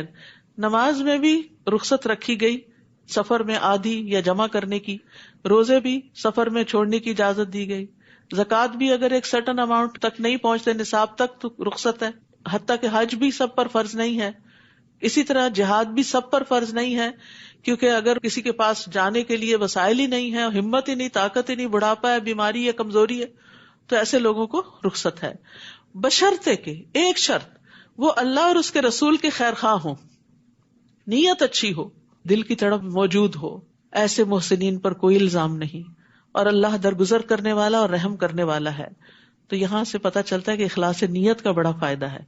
آپ صلی اللہ علیہ وسلم نے فرمایا کچھ لوگ مدینہ میں ہمارے پیچھے رہ گئے ہیں, لیکن ہم کسی بھی گھاٹی یا وادی میں چلیں وہ ثواب میں ہمارے ساتھ ہیں, ان کو صرف عذر نے روک رکھا ہے. تو یاد رکھیے دل کی تڑپ بڑے کام آتی ہے. نیکیوں کے لیے ارادے کرتے رہا کریں, نیت کر لیا کریں. نبی صلی اللہ علیہ وسلم نے فرمایا جو شخص حج کے ارادے سے نکلے اور راستے میں موت آ جائے تو اللہ اس کے لیے قیامت کے دن تک حج کرنے والے کا ثواب لکھ دے گا. اسی طرح عمرے کا, اسی طرح جہاد کا. اور نہ ہی ان لوگوں پر کچھ الزام ہے جو آپ کے پاس آئے کہ آپ انہیں سواری دے دیں.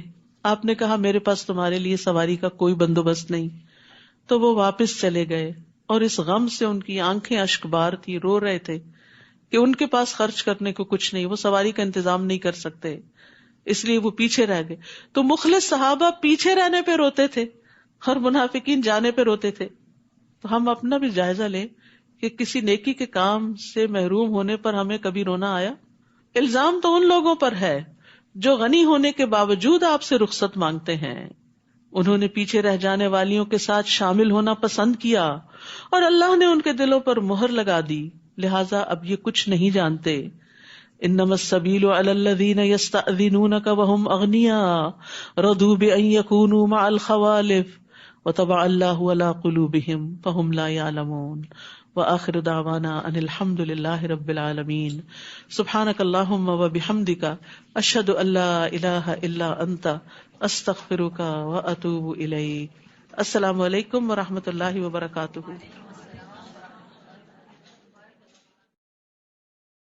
السلام علیکم ورحمۃ اللہ وبرکاتہ. کیا حال ہے سب کا؟ الحمدللہ. کل کے پارے میں سے اہم باتیں: آخرت کی راحت کو دنیا کی راحتوں پر مقدم رکھیں. دنیا میں تھکنے سے آخرت میں راحت ملے گی, اور اگر دنیا میں ہی آرام کرتے رہے اور کچھ کام نہ کیا تو آخرت میں مشکل ہوگی. نیکی کے کام میں ثابت قدمی اختیار کرنا کامیابی کی کنجی ہے. اللہ تعالیٰ کا قرب اسی سے حاصل ہوتا ہے, اس لیے جو کام کریں چاہے تھوڑا ہی ہو لیکن جم کر کریں, مستقل طور پر کریں. دین کو سنجیدگی سے لینا چاہیے, کھیل تماشا نہیں بنانا چاہیے. جی, اللہ تعالیٰ کے احکامات کی حفاظت کی جائے تو اللہ تعالیٰ کی طرف سے حفاظت ملتی ہے. جھگڑا ناکامی کی طرف لے کر جاتا ہے.